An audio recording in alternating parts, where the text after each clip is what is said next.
ችኩኔታ ምንድነው? ውሃ ይሸጣል። ውሃ ጥረት ስላለ ይዞ የመጣ ሰው ይሸጣል። አንደኛ ከምንጭ ይመጣል፣ ሁለተኛው ደግሞ እንደዚህ ቀበሌ አንድ ነው እንዳልከው ማይጠፋ የኮረምረም ውሃ ስለሆነ በአብዛኛው አንገረብ ግድብ ከመገደቡ በፊት የኮረምረም ውሃ ነው የሚቀዳው ጎንደር የሚጠቀመው እና በግራቪቲ ነው ውሃው የሚመጣው እና ተራራው አካባቢ ስለሆነ እዛ አካባቢ ያሉ ሰዎች የማግኘት እድል አላቸውና የከተማ ወጣቶች አንድ የገቢ ምንጭ አድርገው 10-20 ጀሪካ በመያዝ እሱን በእንጨት በተሰራ ችኩኔታ እንደ ጎማው ችኩኔታ ነው ያነ መሪ ያለው ያው በእጅህ ነው ወደ ቀኝም ወደ ግራም መስበው የምትይዘው ፍሬ ነው እንደዛ እንትናለውና ድምፁ ረባሽ ነው። ግን ያው መኪና ያክል ነበር 20 ጀሪካ ያን ያህል የመኪና እንትንም አልነበረም ግን ከጋርቱም ብዙ አይደለም ያው የተወሰነ አንድ ለእናቷ አስፋልት ነበረች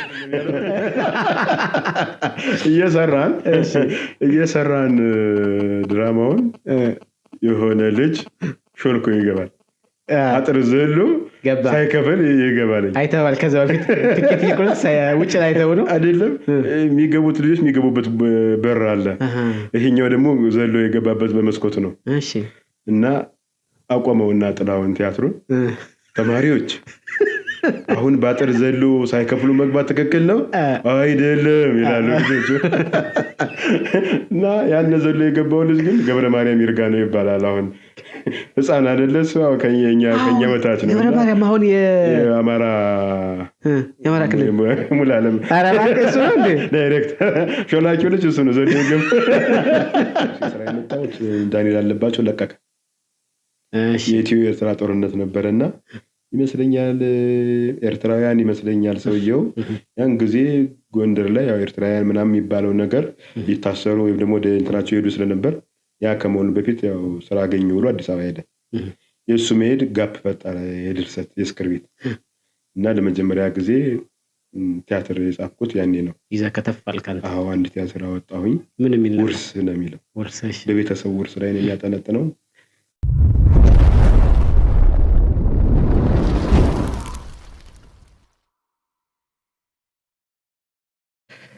ሰላም ጤና ይስጥልን የተወደዳችሁና የተከበራችሁ እንግዶቻችን፣ እንግዲህ ጊዜያችን ጠብቀን ዛሬ ደግሞ አዲስ እንግዳ ይዘን ወደ እናንተ መጥተናል። በጎንደር ከተማችን ውስጥ በተለያዩ የቲያትር ስራዎች ውስጥ የምናውቀው አሁን ደግሞ ራሱን ችሎ በአንድ ታላቅ የሥራ ዘርፍ ላይ የሚንቀሳቀስ እንግዳ ይዘንላችሁ መጥተናል። በዛ ዘመን የነበረውን ህይወት እንዴት እንደነበር በሰፊው ያወጋናል። እንዲሁም ደግሞ በሱ ህይወት ውስጥ ጎንደር ምን ተመስል ነበር የሚለውን በሰፊው እናያለን። ራሱን አስተዋውቆልን እንጀምራለን ማለት ነው። ዛሬ ሰፋ ያለ በጣም አዝናኝና ቁም ነገር ያለው ጨዋታን የምንጫወት ከጎንደር እስከ ህንድ የሚዘልቅ ታሪክ ነው የምናወራው። የትም እንዳትሄዱ ሬና ክብረህ እሺ ብለኸኝ በክብር እዚህ ፕሮግራም ስለተገኘ ወልዳረጋይ በጣም ነው የማመሰግነው። ወደ ፕሮግራማችን እንግባና እንጀምር። እስኪ ራስህን በጥቂቱ ታስተዋውቅልኛለህ? መልካም። በቅድሚያ ጀምበር ፖድካስት አክብራችሁ እንግዳ ስላደረጋችሁኝ አመሰግናለሁ።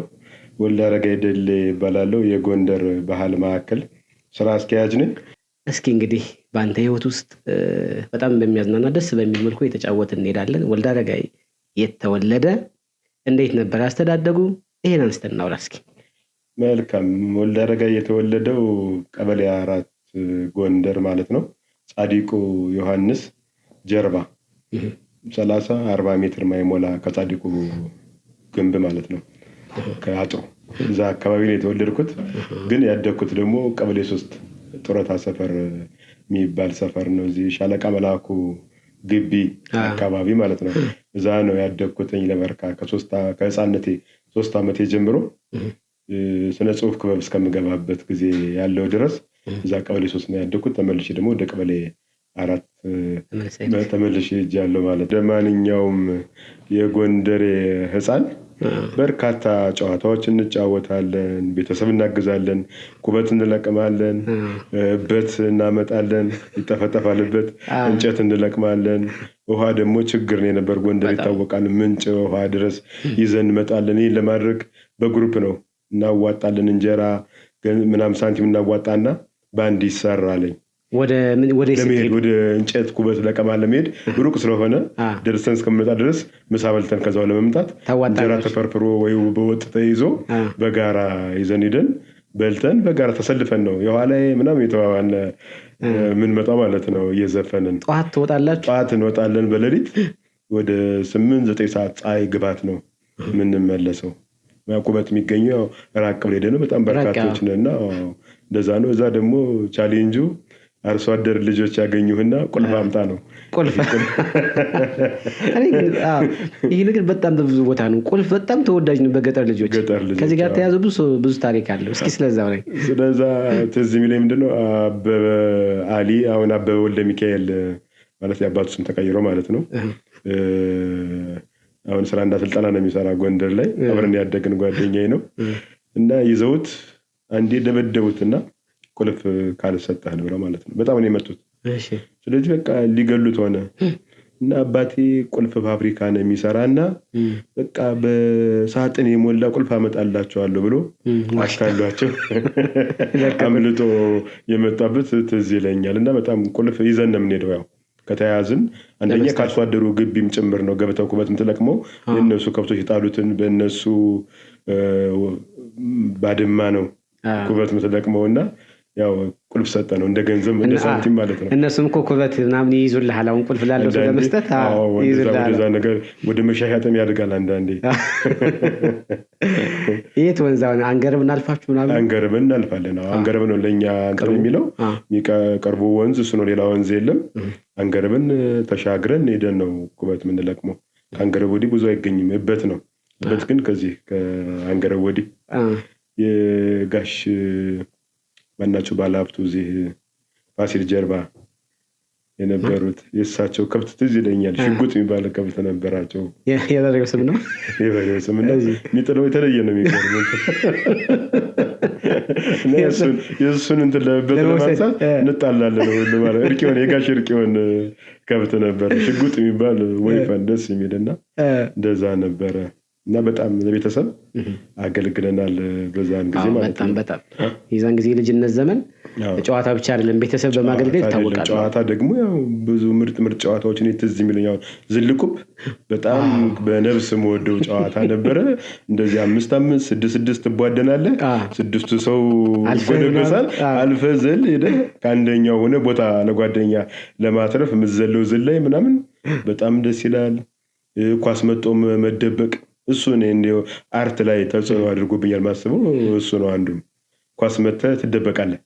ኳስ መተህ ትሄዳለህ። ኳሱን ሊይዝ ሲሄድ አንተ ተደብቀህ ትቆያለህና የሲስተርን ልብስ ለብሰህ ሴት መስለህ አልፈህ የምትሄድ መስለህ ደግሞ እንደገና ኳሱን ትመታውና እሱ ሲሄድ ደግሞ ተመልሰህ ትገባለህና በጣም ደስ የሚል ድራማቲክ የሆነ ጨዋታ ነው። መረብ ኳስ እኔ ያው እወዳለሁ። እግር ኳስ በጣም ተጫውተናል፣ ግን ፍቅሬ የነበረ ለመረብ ኳስ ነው።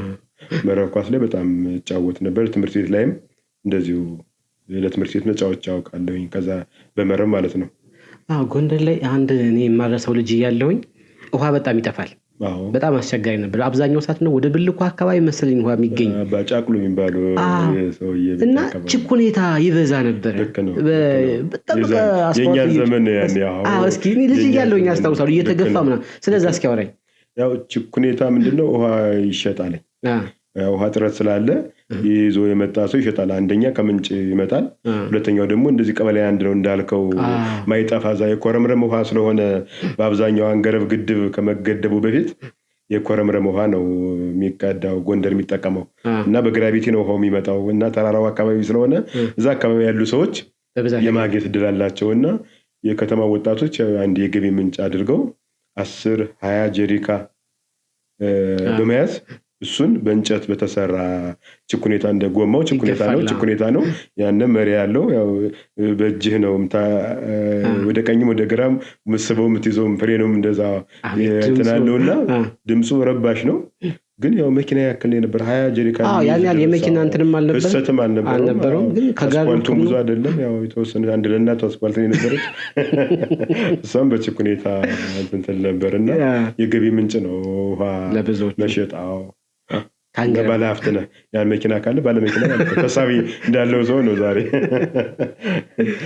ከልጅነት ጋር ተያይዞ አንገረብ ሄዶ የመዋኘት ከቤተሰብ ቁጥጥር የመቆጣት ቤተሰብን የመሸወድ ታሪክ ይኖራል። እስኪ ስለዛ እናውራ።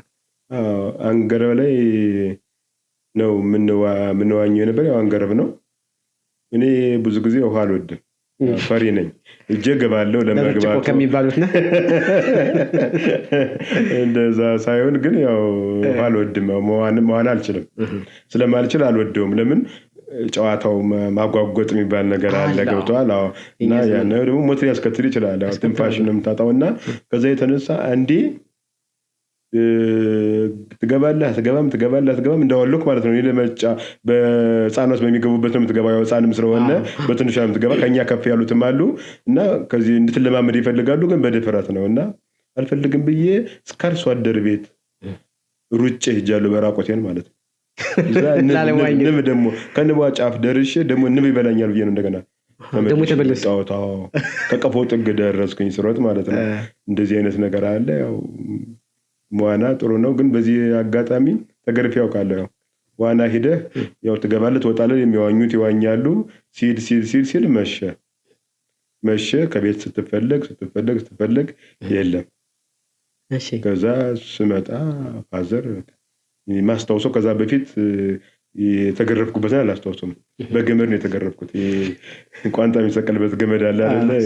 ድርቡ የሚፈተለው የቃጫው፣ በሱ ነው የተገረፍኩት። በጣም የሚያም ግርፊያ ማለት ነው። እና ጨዋታ በማየት አምሽተ መጣ የተገረፍኩበት እኔ በህይወቴ አንዱ እሱ ነው። ከዋና ጋር ተያይዞ እኔ ምንም ማድረሰው ይሄ መጓጎጥ ምናምን ያልከው ነገር በጣም አደጋ እንደ ጀብድ ይታይ ነበር። ከኛ ከፍ ያሉት ሰዎች ያደርጉት ነበር። እኔ ያስታውሳለሁ እዚህ ልደታ አካባቢ ነበር እና የኛ ልደታ ከቤተክርስቲያኑ አጠገብ ሰንሰለት ባህር የሚባል አለ። ትልልቆች ነው የሚዋኙበት፣ ህፃናት አንገባበትም። ከገባንም ጫፍ ላይ ነው የምንዋኘው። እና እኔ ልጅ እያለሁ አስታውሳለሁ እኛ ቀድመን እየዋኘን ካገኙን ትልቆች በቃ ይመጡና ዘለው ከገቡ በኋላ ወጠን የምንሄድ ከያዙን ያጓጉጥ ነው። እና ዳዊት የሚባል ልጅ አረሰው ዳዊት ውበት ነው የሚባልና እዛው ቤተክርስቲያኑ አጠገብ አካባቢ ነው ቤቱና ልክ ሲገባ ይቸዋለሁኝ እና ውጣ ይለኛል። እና እሱ ሲገባ እኔ ወደ ውጭ ሄዳለሁ፣ ወደዛ ሲሄድ እኔ እገባለሁ። እና ውጣ ይለኛል። በጣም ረበሽኩ፣ አስቸገርኩት። ከዛ በኋላ ልክ ቤት እንደመጣ አላውቅም፣ እንደዚህ ትጠልማለህ ውስጥ ለውስጥ ጠልሞ በውስጥ ሄዶ መጥቶ ያዘኝ። መቼም አልረሳውም። እና ወደ መሀል ይዞ ገብቶ አጓጉጥኝ። በጣም ሆዴ ቁዝር እስኪል ድረስ ነው በቃ። ከዛን ቀን በኋላ ዋና ሞክራለሁ እንዳለው፣ ግን ያችን ጊዜ አረሳትም። እና ማጓጉጥ እንትን ይመስላል፣ ጀብድ ይመስላል። ልክ ነው። የኛ ሰፈር ደግሞ አትጠገብ ነው የምትባለው። አንገረቡ ነው እኛ ምን ዋኝባት አትጠገብ ትባል ነበረ። ጥሩ። እስኪ እንዲህ ያለን የልጅነት ጊዜያችን አውርተናል። ተመልካቾቻችን አሪፍ እየሄደ እንደሆነ ተስፋ አደርጋለሁ። እና እስኪ ፕሮግራማችንን ሰብስክራይብ እያደረጋችሁ እንድትከታተሉ በድጋሚ እንጠይቃለን። ወደ ቀጣይ ፕሮግራማችን እንሂድ። ስለ ትምህርት ቤት እናውራ። አሁን ደግሞ መልካም። በእናንተ ጊዜ ትምህርት ቤት እንዴት ገባ? ትምህርት ቤት ስትገቡ ምንድነው መስፈርቱ የነበረው በዛ ሰዓት? ያው እኛ ጊዜ የሚበዛው ቄስ ትምህርት ቤት ነው የመጀመሪያው። ቄስ ትምህርት ቤት ተምረናል። አጋጣሚ ሆኖ ደግሞ የመንግስት አጸደ ህጻናት ትምህርት ቤት ነበር። ቀደም ያልኩ ሻለቃ መላኩ ጥጋውንም አጸደ ህጻናት ትምህርት ቤት ነው ያለው እና እዛም ተምረናል። እንዲሁም ፊኖ ምናምን ይሰጡን ነበር ትምህርት ቤት እንድንሄድ ስለሚፈልግ ማለት ነው። የዛ ትምህርት ቤት ላይ በተወሰነ ጊዜ ይታደላል እና ቄስ ትምህርት ቤት ነው የገባሁት መጀመሪያው። ይሄ መዋለ ህጻናቱ ቄስ ሲያስተምር የነበረው መዋለ ህጻናት ነው መደበኛ እንደሆኑ ቅድመ ከአንደኛ ክፍል በፊት ያለውን ትምህርት ነው የሚያስተምረው። ግን ቄስም ትቆያለህ፣ እንደገና ከዚህም ትገባለህ። ከዛ ደግሞ እድሜ ሲደርስ ያው 7 ዓመት ሲሞላ አንደኛ ክፍል ለምትገባው እና በቄስም አልፈናል። እንደገና ደግሞ ሁለቱንም ዘመናዊውንም ሞክረን ወደ መደበኛ ትምህርት ቤት ሄድ ነው። የኛ ትምህርት ቤት ያው የሚቀርበን የነበረው ህብረት ስለነበረ ህብረት የድሮ ልዕልት ተናኘ ወርቅ ማለት ነው። እኔ ጻድቁን ገምቼ ነበር። ጻድቁ የተወለድኩበት ነው። ቀበሌ 4 ተወለድኩ እንጂ ያደግኩት ቀበሌ 3 ስለሆነ 3 ዓመት ጀምሬ ቀበሌ 3 ወርሳ ሰፈር ስለነበረ ቅርቡ ያነ ነው። ብዙ ሰው የሚገምተው እንደዛ ነው። እኔ ግን የተማርኩት ህብረት ነው። እስከ 6ኛ ክፍል ህብረት ነው የተማርኩት። ስትገባ የነበረው ነገር ያው ለምሳሌ እንደዚህ ጀሮ አገልድሞ መንካት እና የሚባል ነገር ነበር። ያን ለካሚ ነበር።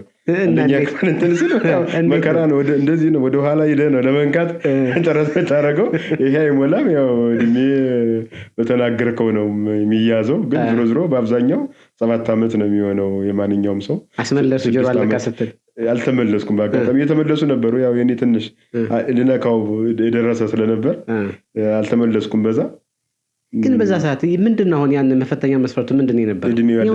እድሜው ያልደረሰ ልጅ እንዳይማር እድሜ መድረሱን ያሳውቃል ማለት ነው። ያሳውቃል። 7 ዓመት የሞላው ልጅ ጆሮውን ይነካል ተብሎ ይታሰባል። እንደዚህ አድርጎ ባህላዊ የእድሜ ማወቂያ መንገድ ነው የነበረው ማለት ነው። ትምህርት ሳይንስ የሚለው ምንድነው ሰዎች እዛ እድሜ ላይ መጀመር አለባቸው ተብሎ ይታሰባል። አንዳንዴኛ እንደ ብስለት አድርገ ነው በጣም ከዚህ ማቆያ ብለን ገና በ2 ዓመት በ3 ዓመት እንጀምረዋለን። እሱ እንግዲህ ጥሩ አይደለም ይባላል በሳይንስ። እንግዲህ ወደፊት ብዙ ጥናት ያስፈልገዋል እና ጆሮ በመንካት ነው የጀመርነው። ማስታወሳቸው ጋሽ ግብር የሚባሉ ዘበኛ ነበሩ። ህብረት ትምህርት ቤት ማለት ነው። ዶሮ ያረባሉ ከቤታቸው። ያን ጊዜ እርሻ ትምህርት እንማራለን ስለ ዶሮ እርባታ ምናምን ስለሆነ እሳቸውን እንደምንጠይቃቸው ዶሮዎች እንዴት ናቸው ምናምን ብለን በቃ መቀለጃ መጫወቻ አድርገን እናያቸው ነበረ።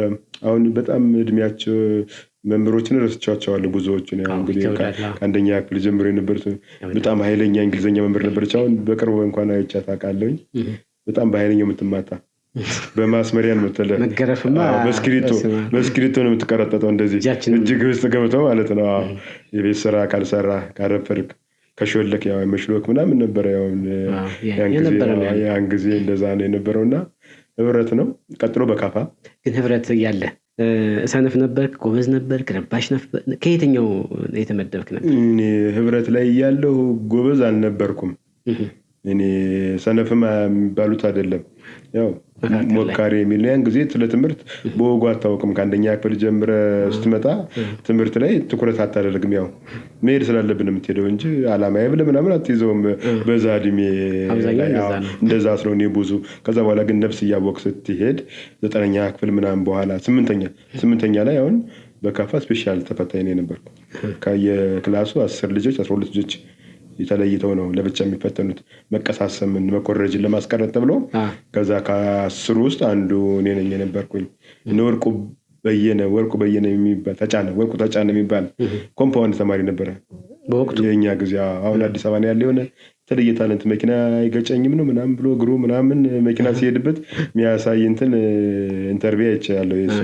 እነሱ ተማሪ ጋር አብረን የተማርነው በካፋና እንደዚህ ስፔሻል ክላስ ከሚፈተኑት ነው የነበርኩኝ። ነፍስ እያወቅሁ ስመጣ ማለት ነው።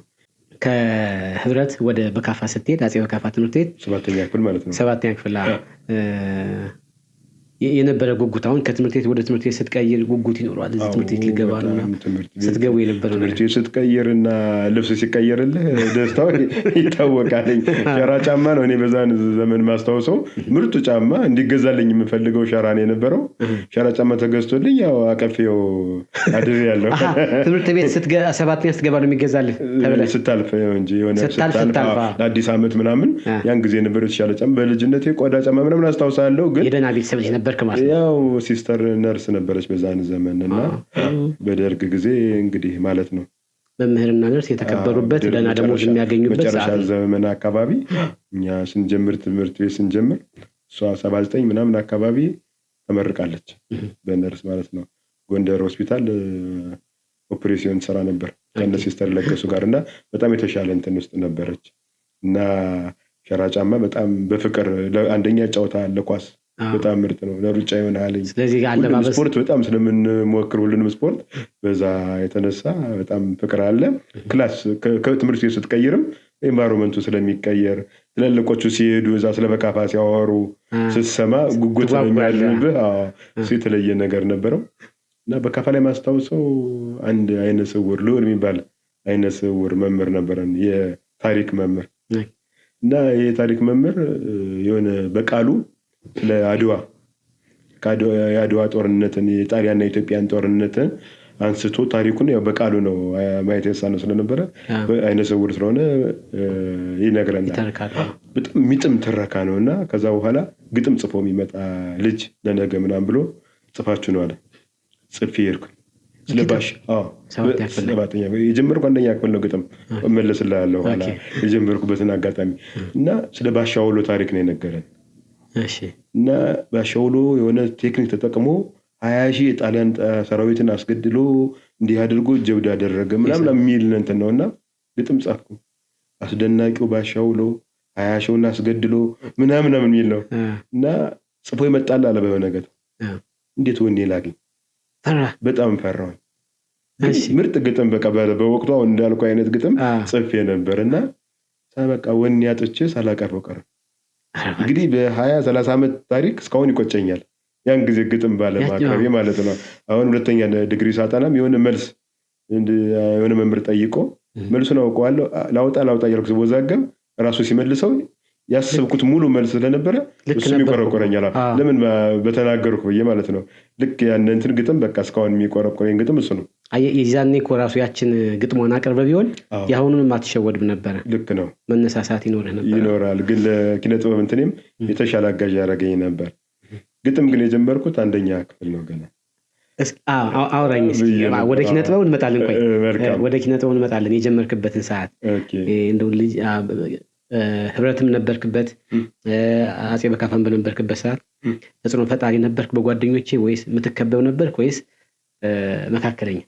ዝምተኛ ነኝ። እንዲሁም ሌላ እምነት ሁሉ ይሰጠኝ ነበር እንደዚህ ዝም በማለት የተነሳ እንደዚህ ነው ዝምተኛ ነው አይነት ነገር እና ብዙም አይደለም። ወደ 9-10 ከሆነ በኋላ ነው ኪነ ጥበቡ ላይ ስትገባ ሚኒ ሚዲያ ክበብ፣ የቲያትር ክበብ የምናምን እነ መምህር ጎይቶም ጋር የተገናኘን መስራት ምናምን ስንጀምር ነው በቃ ያው ተከታይ አድናቂ ምናምን የጀመረበት ዘመን ነው። ተከታያችን የሚበዛው የተሻለ ነገር የነበረው እንጂ 7ኛ ክፍል 8ኛ ክፍል እያለ ብዙም አይደለም። ያው ቤተሰብ ማገዝ ነው ዛም ላይ ሆኖ በተጓዳኝ ከእንትን ወጣ ወደዛ ነው ቤተሰብ ለማገዝ ነው የምትሄደውና ለዚህ ከጓደኛ ጋር የመገናኘት ሰፊ ጊዜም ስላልነበረ ተጽዕኖ ፈጣሪ አልነበርንም በዛ ወቅት። አጼ በካፋ እስከ ስንት ድረስ ተማርክ? እስከ 7 እና 8 ነው። ከዛ በኋላ ደግሞ ፋሲለደስ። እሺ አሁን ወደ ፋሲለደስ ከመግባታችን ግን የኪነ ጥበቡን እናንሳ ወይስ ፋሲለደስን እናንሳ? ኪነ ጥበቡ ይሻላል። የፋሲለደስ የተለየ ነገር የለውም። ፋሲለደስ ላይ የሚቆረቆረኝ አንድ ነገር አሁንም 12ኛ ክፍል አማርኛ መምህራችን ልቦለድ ጽፈን እንድንመጣ ደገምኩት እንዳትለኝ ቅድም አያልደገምኩት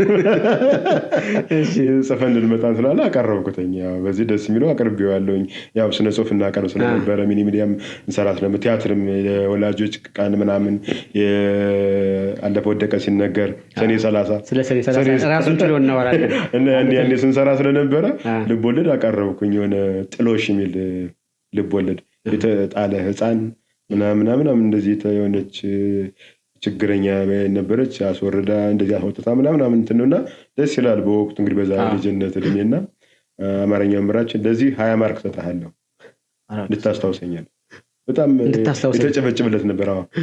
ግን ሳላስታውሳቸው 100ም ሳላመጣ ሳላስታውሳቸው ቢጨምርልኝ ከ100 በላይ እንደመዘገብልት ነገር ነው። ችግር አለ አንዳንዴ ለራሱ ጉዳይ ላይ ይሉንታ የሚባል እስካሁን የሚጎዳኝ እኔን ይሉንታ ነውና እሱ እኮ ያንተ ብቻም አይደለም። በነገራችን ላይ እንደ ማህበረሰብ እኮ ነው አሁን ዝምተኛ መሆን ራስን አለመግለጽ ምናምን ጭምት መሆን የሚደገፍ ይመስላል በማህበረሰቡ። ግን የቆየ አንድ ሙሉ ትውልድን የጎዳው ነገራችን ላይ አሁን ዘመኑ ደግሞ ራስን መሸጥ ሆኗል። በማንኛውም መንገድ ራስን ማስተዋወቅ ነው። ይሄንን ምናልባት አዲሱ ትውልድ ካልሆነ በስተቀር በአንተም ዘመን የነበሩ ሰዎች በእኔም በማንኛውም ዘመን ላይ እስካሁን ባለው ዘመን ውስጥ የመጣን ሰዎች ራስን የመሸጥ እንትናች በጣም ጠባብ ነው። ማህበረሰቡ አያበረታታም። እሺ ወደ ኪነ ጥበባችን እንግባና ፋሲለደስ ውስጥ የነበረው ኪነ ጥበብ እናንሳ። ግን የት ኪነ ጥበብ ስሜቱን የተፈጠረበትን ቀን እንዴት ኪነ ጥበብ ውስጥ ላይ እንደተነሳና ማንን አይተህ ወደዛ ህይወት ውስጥ እንደገባ ሁሉ አንሳልኝ። መልካም። እኔ ማስታወሰው ገና አንደኛ ክፍልም ከመግባቴ በፊት ማንበብና መጻፍ በቻልኩበት ወቅት ጋዜጣ አነብ ነበር። ሰርቶ አደር ምናምን የሚል ጋዜጣ ነበር ያኔ በእኛ በልጅነታችን ጊዜ ማለት ነው። ወደ 80ዎቹ ምናምን አካባቢ የደርግ እንትን ይወጣል ነበር። ሰርቶ አደር ምናምን ነገር እንደዛ እና እሱን ዝም ብዬ ድምጼን ዘለግ አድርጌ ቤት ውስጥ ነው ቤት በራፉ ላይ ከሳልወጣ ከበሩ ላይ ምናምንና አልፎ የሚሄዱ ሰው አተደንቆረ ምናምን እያለ ማለት አነብ ነበር ጋዜጣ። አንዱ ነገር እሱ ነው። እኔ ያው ማስታወሰው አሁን ሳስታውሰው የሆነ ሆቢዬ ወደዛ አይነት ነገር እንደሆነ ማለት ነው። ሁለተኛው ነገር ቀደም እንዳልኩ አንደኛ ክፍል ላይ ጓደኛ አብረን የምንማረው ምን ስትል ግጥም ጻፍክ ግን እስኪ? አዎ እሱን ነው ነገር ፋሲል የሚባል ጓደኛ ላይ ሀብታሙ የሚባል ወንድም አለው። ሁለቱ አብረን ነው አንድ ክላስ ነው የምንማረውና ስንበሻሸቅ ነው ግጥም የጀመርኩት በስሙ በፋሲል በሀፍታሙ በእህቱ ወርቅነሽ በእናቱ አልጣሽ ምናምን አባቱ ተፋለ ስድድብ ነው ወይስ እንደዚህ አይነት ነገር? እንደዚህ ሆንሽ ወርቅነሽ እንደዚህ ሆንሽ ምናምን አይነት ነገር በዛ በየቤተሰቡ 7-8 ነው ቤተሰባቸው። በቤተሰቡ ልክ ግጥም ገጠምክ እንደዚህ ሽክ። ከዛ ደግሞ ሰፈሩ በገሌ ምናምን እያለ ደግሞ ማስባል ጀመረ ማለት ነው። የጓደኞቼ ያን ስለሰሙ እንደዛ ማስባልና እኔ ግጥም መግጠም እንደ የጀመርኩት አንደኛ ክፍል ላይ እያለን ነው ማለት ነው። በዛ ለመደ ከዛ በኋላ ከፍ እያለ መጣ። የፋሲለደስ ያየሁት ግን ምናልባት ከቀድሞ ጥያቄ አንፃር ሞዴሌ ወንድሜ ነው። ፋሲል ቀናው ይባላል። ከሱራፌል ተካ ጋር አብረው ጎንደር ላይ ከሚሰሩ ታዋቂ ከነበሩ ሰዎች አንዱ ነው። የዞብል ፋሲል ቀናውን ከስ የሚል እሱ ወንድሜ ነው። ፋሲሌ አሁንም ድረስ በጣም በቃ ሰላምተኛነቱ ለቲያትርም ያለው ነገር እንቅስቃሴውም ከግርማ የከበደ ጋር የሆነ ቲያትር ሲሰራ ይቻላል እና ስለሱም ያው ልክ እንዳንተ ጋብዤም አወራዋለሁና እሺ ቀጥል። ይቅርታ እና ያው የቤቱ የመጀመሪያ ልጅ ነው ፋሲል ቀና። ታላቅ ነው? የትልቄ ትልቅ ነው። ከመሃል ደግሞ አንድ ውጭ ሀገር ያለ ወንድም አለ። እኔ ሶስተኛ ልጅ ነኝ ለቤቱ እና እነሱ ከነሱራፌል ጋር እነ ግርማይ ጋር ይሰሩ ነበር ድራማ። ያኔ ተጋብዤ ትገባለህ፣ እነሱ ተከትለህ ትሄዳለህ ከሰዎች ጋር። እነሱ በማይሰሩበት ጊዜ ቁመን ሲኒማ ላይ ቁመን ከትልልቅ ሰዎች ጋር ሆነን እጅ ይዘህ በዛ በሰውየው ትኬት ትገባለህ እና እንደዛ እያለ እነሱን እያየን ከዛ ደግሞ ከሰፈር ደግሞ እነሱ የሰሩትን ስራ ደግሞ ልጆችን ይዤ ሰራዋለሁ መንደር ጎዳና ላይ ማለት ነው። እና እሱ ነው አንድ ነገር እኔ ወደ ቲያትር እንትን ያለኝ ነገር እሱ ነው። ከተባሻገር ግን ነፍሳቸውን የማረው እናቴ ሙያ አስረዘለቀ በልጅነቴ ማለት ነው እዛ ቀበሌ 3 ተረት ልጅነት ተረት በጣም እሱ ነገር አሁን ላለሁበት አሁን ማስታወሰው አንድ ተረት ሌቦች የሆነ ሰርግ ቤት ሄደው ያው ገጠር አይደለም ጊዜ አብዛኛው ገጠር ነው ያኔ የከተማ ሰው ውስጥ ነውና የገጠር ስርቆት ነውና ለመስረቅ ፈልገው ሰርግ አለ። ከሰርጉ ላይ ደግሞ ውሾች ኃይለኛ ናቸው የዛ ቤት እና ውሾችን በስልት እንዴት አድርገን እንግባ ብሎ ይመካከሩና ሌቦች አንዱ ሰው እኔ ሰርገኛ መስዬ አቀንቃኝምዬ ውሾችና ሰዎችን ወደኔ ቀልባቸውን እንስብላቸዋለሁ እናንተ በታችሁና ይሰርቃላችሁ ብለው ተመካከሩ። ይመካከሩና አቀንቃኙ ነው ይመጣል እናንተ ተቀበሉኝ ይላቸዋል። ሰዎችን ተቀበሉኝ የሚላቸው ምንድነው? ቡቺ እያላችሁ ተቀበሉኝ ይላል እሱ ዘፈን ሲያወጣ ማለት ነው። እንደዚህ ሲል ውሻ መጠራው በዚህ አይደለ እነዛ ውሾች ክበብ ብለው መጣው እዚህ ይሆናሉ ሌቦች ይዘው ይሄዳሉ። ሌቦች እና ዘፈኑ አልቆ እንትን ሲል ደግሞ ከብቶችን ያጧቸውና ይሄዳሉ ሰው ፍለጋ ይደርሱባቸው ብሎ ሲያስብ ደግሞ ኧረ ተገኙ ብሎ ይጮሃል ሰውዬ ማለት ነው። ያቀነቀነ ነው። አዎ ከዛው ሆነ ማለት ነው። ዝም ብሎ ያቀነቀነ ቆይቶ ተገኝቷል አይነት ብሎ ይጮሃል። ተገኙ ነው ኧረ ተገኝቷል ብለው ሲመጡ ሰዎች ተገኙን ወይ አግኝቷቸዋል ወይ ነው እንጂ ተገኝቷል እኮ አላልኩም ብሎ ያስመልሷቸው እንዲያርጎ ሰርቆ ሄደ ይባላል የሚል እንዲህ አይነት ተረቶችን የሚነግሩ ያውን አርት ነው። የራሱን ቴክኒክ ያለው ነገር ነውና እነዚህ ነገሮች በልጅ አንደበት ደግሞ ተመስጠን የምትሰማው እያንዳንዱ ነገር እንቅልፍ ልተኛ ስትል ምናምን ተረት እነግርሃለሁ ተብለህ ስራ ታዘህ ምናምን ነው የሚነገርህ ተልከህ ማለት ነው። ይህ ታሪካውን በልጆቻችን ላይ ብንደግመው በነገራችን ላይ ሀገር የሚረከብ ትውልድ መፍጠር ይቻላል። አሁን ተመልካቾቻችን እንደው ይሄ የሁላችን ቤተሰቦች የቤት ስራ ቢሆን ደስ ይለኛል። አሁን ብዙ ታሪኮች አሉ፣ ተረቶች አሉ። እነሱን ለትውልድ ማስተማር ከተረት ከፍ ሲል እኮ ስለ ሀገር ታስተምረዋል። አሁን እኮ የጎረቤት ፍቅር የማህበረሰብ የሚባለውን ነገር ሁሉ እያጣ ነው መጠናል እና ወሌ አሪፍ ነገር አነሳ። በዚህ ጉዳይ ላይ በየቤታችን ሁላችንም ብንሰራ መቼም ጥሩ ነገር ይፈጠራል ተስፋ አደርጋለሁ። መልካም እሺ ወደ ቀጣይ ፕሮግራማችን እንሂድ። ቀጥልልኝ። ኪነጥበብ የጀመርኩት በሰሜን ኮከብ የስነ ጽሁፍ ክበብ ነው። ወደዛ የወሰደኝ ቀበሌ 3 ላይ አብረን እኛ ሰፈር ዶርም ተከራይቶ የነበረው ነብሱን ይማረው ኢብራሂም እንድሪስ የሚባል ልጅ የዛ የሰሜን ኮከብ አባል ነበርና ቅዳሜ ፕሮግራም አለ ያው ስነ ጽሁፍ የሚቀርብበት ማለት ነው። አንዴ ጋበዘኝ። ከዛ በኋላ በጣም በፍቅር ወደድኩት። 88 ዓመተ ምህረት አባል ሆንኩኝ ማለት ነው የሰሜን ኮከብ ስነ ጽሁፍ ክበብ። ያ ከዛ ከኛ በፊት 86 ነው የተመሰረተው ሰሜን ኮከብ። ከተመሰረተ ከሁለት ዓመት በኋላ ጆይን አደረኩ ተቀላቀልኩ ማለት ነው። ከዛ በፊት ዞብል ነበረ ዝባድ ይመስለኛል የሚጀምረው የነ ግርማይ ከበደ አሁን ትልቁ ሽኩቻ ልናወራ ነው ማለት ነው። እሺ የሚጀምረው የነ ግርማይ ከበደ ዝባድ ነው። የነ መምህር ጎይቶም ዞብል ነው። የኛው ሰሜን ኮከብ ደግሞ እነ ሸቴ እነ ጥላውን ባላምባራስ እነ ግርማቸው መላኩ እነ ዘላለም ጌጡ አሁን ያሉት እነ የመሳሰሉት ሰይድ ኑር ሁሴን እንደዚህ እነ ያሬድ ግርማ እነ ታደሰ ጸጋ የነበሩበት ክበብ ነው። የስነ ጽሁፍ ነው የተጀመረው። ያው ስራችን ግን ቲያትር ነው። ያው ውድድር ስለነበረ በየአመቱ ቲያትር ላይ በጣም ፎከስ እናደርግ ነበር። ስነ ጽሁፍ ግን በየሳምንቱ እንሰራለን። በዚህ ላይ ትልቅ ሽኩቻ ነበር። እስኪ የመጀመሪያ ቲያትራችሁ ምን ነበር? አንተ ከገባ በኋላ የሰራው ቲያትር ምን ነበር? እኔ እንደገባው የሰራው አሁን ከዚህ ጋር ከቲያትሩ ጋር ተያይዞ ገጠመኞችን በብዛት እናወራለን። መልካም። እኔ ለመጀመሪያ ጊዜ የሰራው ቲያትር 3-2 የሚል ዳንኤል አለባቸው የቲያትር ኤክስፐርት ነው። በጣም በፍቅር የምንወደው እውቀት ያለው አሁን የት ነው ያለው? በህይወት የለም። ነው እሱን ይማረውና ቅድም ራሱ ባጃጅ ላይ የመጣን ያልኩህ እሱን ይመስለኛል። በቃ አሁን አስታወስከኛል። እሱ ነው ቲያትር አሰልጥነውን። እኔ ስለ ያው ፍቅሩን የነበረ እንጂ ስለ ቲያትር ሀሁ አላውቅም ነበር። በርካታ ከ50 በላይ ቲያትር ጽፌያለሁ። እሱ ነው የገረመኝ። እስኪ እናወራበታለን። አሉ ዝርዝሮች አሁንም የግጥም መድብል አወጣለሁ። እዛ ጋር ይዘረዘራሉ እነዚህ ቲያትሮች ማለት ነው፣ አጫጭሮችን ጨምሮ ማለት ነውና ከዛ በፊት ምንም ነገር አላውቅም። ትወናም የቲያትር አጻጻፍም የመሳሰሉትን ያሰለጠነና በጣም በፍቅር ነው። እና የሱን ቲያትር ነው እኔ የጀመርኩት 3-2 የሚል እሱ ያዘጋጀው። ደርሰቱም የሱ ይመስለኛል። እሱ ደስ ይላል ራሱ። 3-2 የሚለው ምን መሰለህ እንትኑ አንድ ያው አራዳ የሆነ ልጅ ሶስቱን ሴቶችን እንትን ብሎ ማለት ነው ታማቾችንና ሌላ ጓደኞችን አጋጣሚ ሆኖ በዛውን ቀን ይመጡበትና አንዷን ያስገባታል ምናምን። ከዛ ለመውጣት የሚያደርገው ነገር እናቱ ደግሞ ይመጣሉ ከዛ መሀል ምናምን በጣም ኮሜዲ የሆነ ኮሜዲ ይወዳል ሰውየው። እኔም አንድ ሰሞን ያው ኮሜዲ ብቻ የመጽሐፍ ነገር አዳብስ አድርጎብኝ ነበርና እንደዛ ነው ከሰሜን ኮከብ ሀሳቡ በጣም ያጫውታል። ነገራችን ልክ ነው ደስ የሚል ነው። በቅርቡም ደግመነው ነበር እንደ ሰሜን ኮከብ። እሱም ከሞተ በኋላ ሰርተነዋል እና በሱ ነው የጀመርኩት የመጀመሪያ ቲያትር። የሚገርምህ 56 ገጽ ነው በደፍተር የኛ ደፍተር አላል ባለ 32 በሱ ነው እስክርቢት የምንጽፈው። 56 ገጽ ነው። ዋናውን ገጸ ባህሪ ነው ያዝኩት ለመጀመሪያ ጊዜ ስገባ ማለት ነው። አጭበርባሪው አንተ ነህ? አጭበርባሪው እኔ ነኝ። ዳብል ካስት ማለት ከድር የሚባል በጣም ቀልጣፋ ነው። ዳብል ካስት ፎክቻ ዳብል ካስት እኮ ቢሞት ለራሱ ደስታ ነው። እንዳይቀርብ ብቻ መስራት ነው እንጂ ያው ፍቅሩ ስላለ ያን ጊዜ እኮ በነፃ ነው የምናሳየው። ከስንት ዓመት በኋላ ነው እንዲሁ እስኪ 1 ብር አድርጉት ተብለን በ1 ብር ማሳየት የጀመርን እንጂ ለፍቅሩ ነው ለጭብጨባው ነው ያው እንትን የምትለው።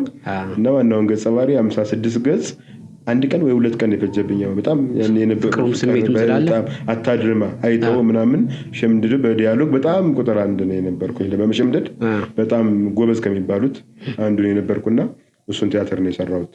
የሰው ቲያትር። እንዴት ነበር አቀባበሉ? ያው አቀባበሉ ቀበሌ አዳራሽ ነው የምንሰራው። ቀበሌ 11 ነው የኛ እንትን ማለት እዛ ሰርተነዋል። ሲኒማ ማሳይተነዋል። ህዝቡ በጣም የሚገርም ነው። መጣሪያ ምናምን አደረስ ተንቀሳቀስ። አዎ እንደዚህ አይነት ነገር ያው ብዙ አንድ አብዘርድ ቲያትር ላይ ነው በጣም ብዙ ሰው መጠሪያም እንትን የሚያደርገው የንጉስ ፓርት ነው። የራሴ ስራ ነው። አብዘርድ ነው። በሱ ላይ በቃ ዝግጅቱን የተወሰነ ፍቅረ ኢየሱስ ዘውዱ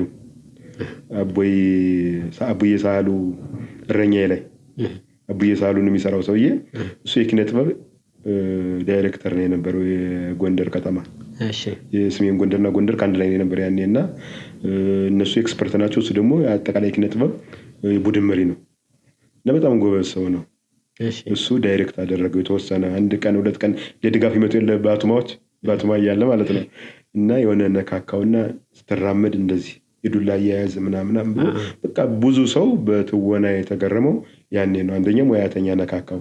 ብዙ ጊዜ ማዘጋጀው ራሴ ነኝ ብዙ ድርሰቶችን እና እንደዚህ ሙያተኛ እንትን ሲል በጣም ጥሩ ነበርና እሱ ስራ አብዘርድ ጉርድ ለብሼ ጫማው 1 ካልሳለው ምናምን አብዘርድ ማለት ያው በዓለም ጦርነት ጊዜ በአንደኛው ዓለም ጦርነት ምናምን ህይወት ትርጉም የላትም። የሰው ልጅ እንደሚገዳደል ከሆነ ምን ትርጉም አላት ብለህ ምንም የተቃወሰ ነገር ውስጥ ገብተህ ያንን ማሳየት ያን ህይወት ገጽታ በመድረክ ማሳየት ነው። በቃ ዲያሎጉ አይገጥምም። አሁን ደርወር ማለት ቲያትር አይደለም እንጂ አባ ስትለው መጽሐፉን ሰጠኝ ይሆን ሊል ይችላል መልሱ ማለት ነው። እንዴት ሰደብከኝ ላይሆን ይችላል መልሱ።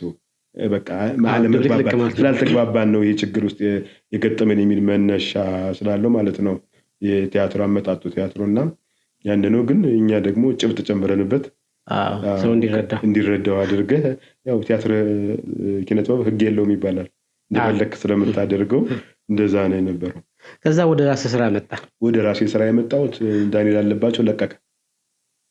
የኢትዮ ኤርትራ ጦርነት ነበረና ይመስለኛል ኤርትራውያን ይመስለኛል ሰውየው ያን ጊዜ ጎንደር ላይ ያው ኤርትራውያን ምናምን የሚባለው ነገር ሊታሰሩ ወይም ደግሞ ወደ እንትናቸው ሄዱ ስለነበር ያ ከመሆኑ በፊት ያው ስራ አገኘ ብሎ አዲስ አበባ ሄደ። የእሱ መሄድ ጋፕ ፈጠረ የድርሰት የስክሪፕት እና ለመጀመሪያ ጊዜ ቲያትር የጻፍኩት ያኔ ነው። ይዘህ ከተፋልካል? አዎ አንድ ቲያትር አወጣሁኝ። ምን የሚል ነው? ውርስ ነው የሚለው። ውርስ። እሺ። በቤተሰብ ውርስ ላይ ነው የሚያጠነጥነው። እህትና ማቾች ነው የሚካካዱት። ግን ኑዛዜው ደግሞ አጋጣሚ ሆኖ ተቀርጾ ነበረ። ሽማግሌው ደግሞ አንዱ የእህቲቱ ውሽማ ነገር ነው። ሽማግሌው ነው መጥቷል ለማስካድ ለሷ ለመወገን ነገሮችን ይላሉ። በመጨረሻ ካሴቱ ይገኝና የአባትየው ኑዛዜ እንዳለ ኢትዮጵያ ካሴት ዘመን ተጠቅሰው ማለት ነው። እንደዛ እኮ ነው። እና ያኔ ይጋለጣሉ። ኑዛዜው ሽንት የመጣኝ ብሎ ይጣፋል። ያን በሐሰት ሲመሰክር የነበረው ሽማግሌ ከዛ በኋላ ቤቱ ለልጁ ይፈረድ ለወንድምየው ይፈረዳል። ግን ደግሞ አልክደሽም ምናምን ብሎ ማስተማር ስላለበት ከእሱ ጋር ሲተቃቀፍ ምናምን የሚያልቅ ነው። በጣም አማተሮች አንግባባም፣ ሽኩቻ ነው ያለው አይደለ?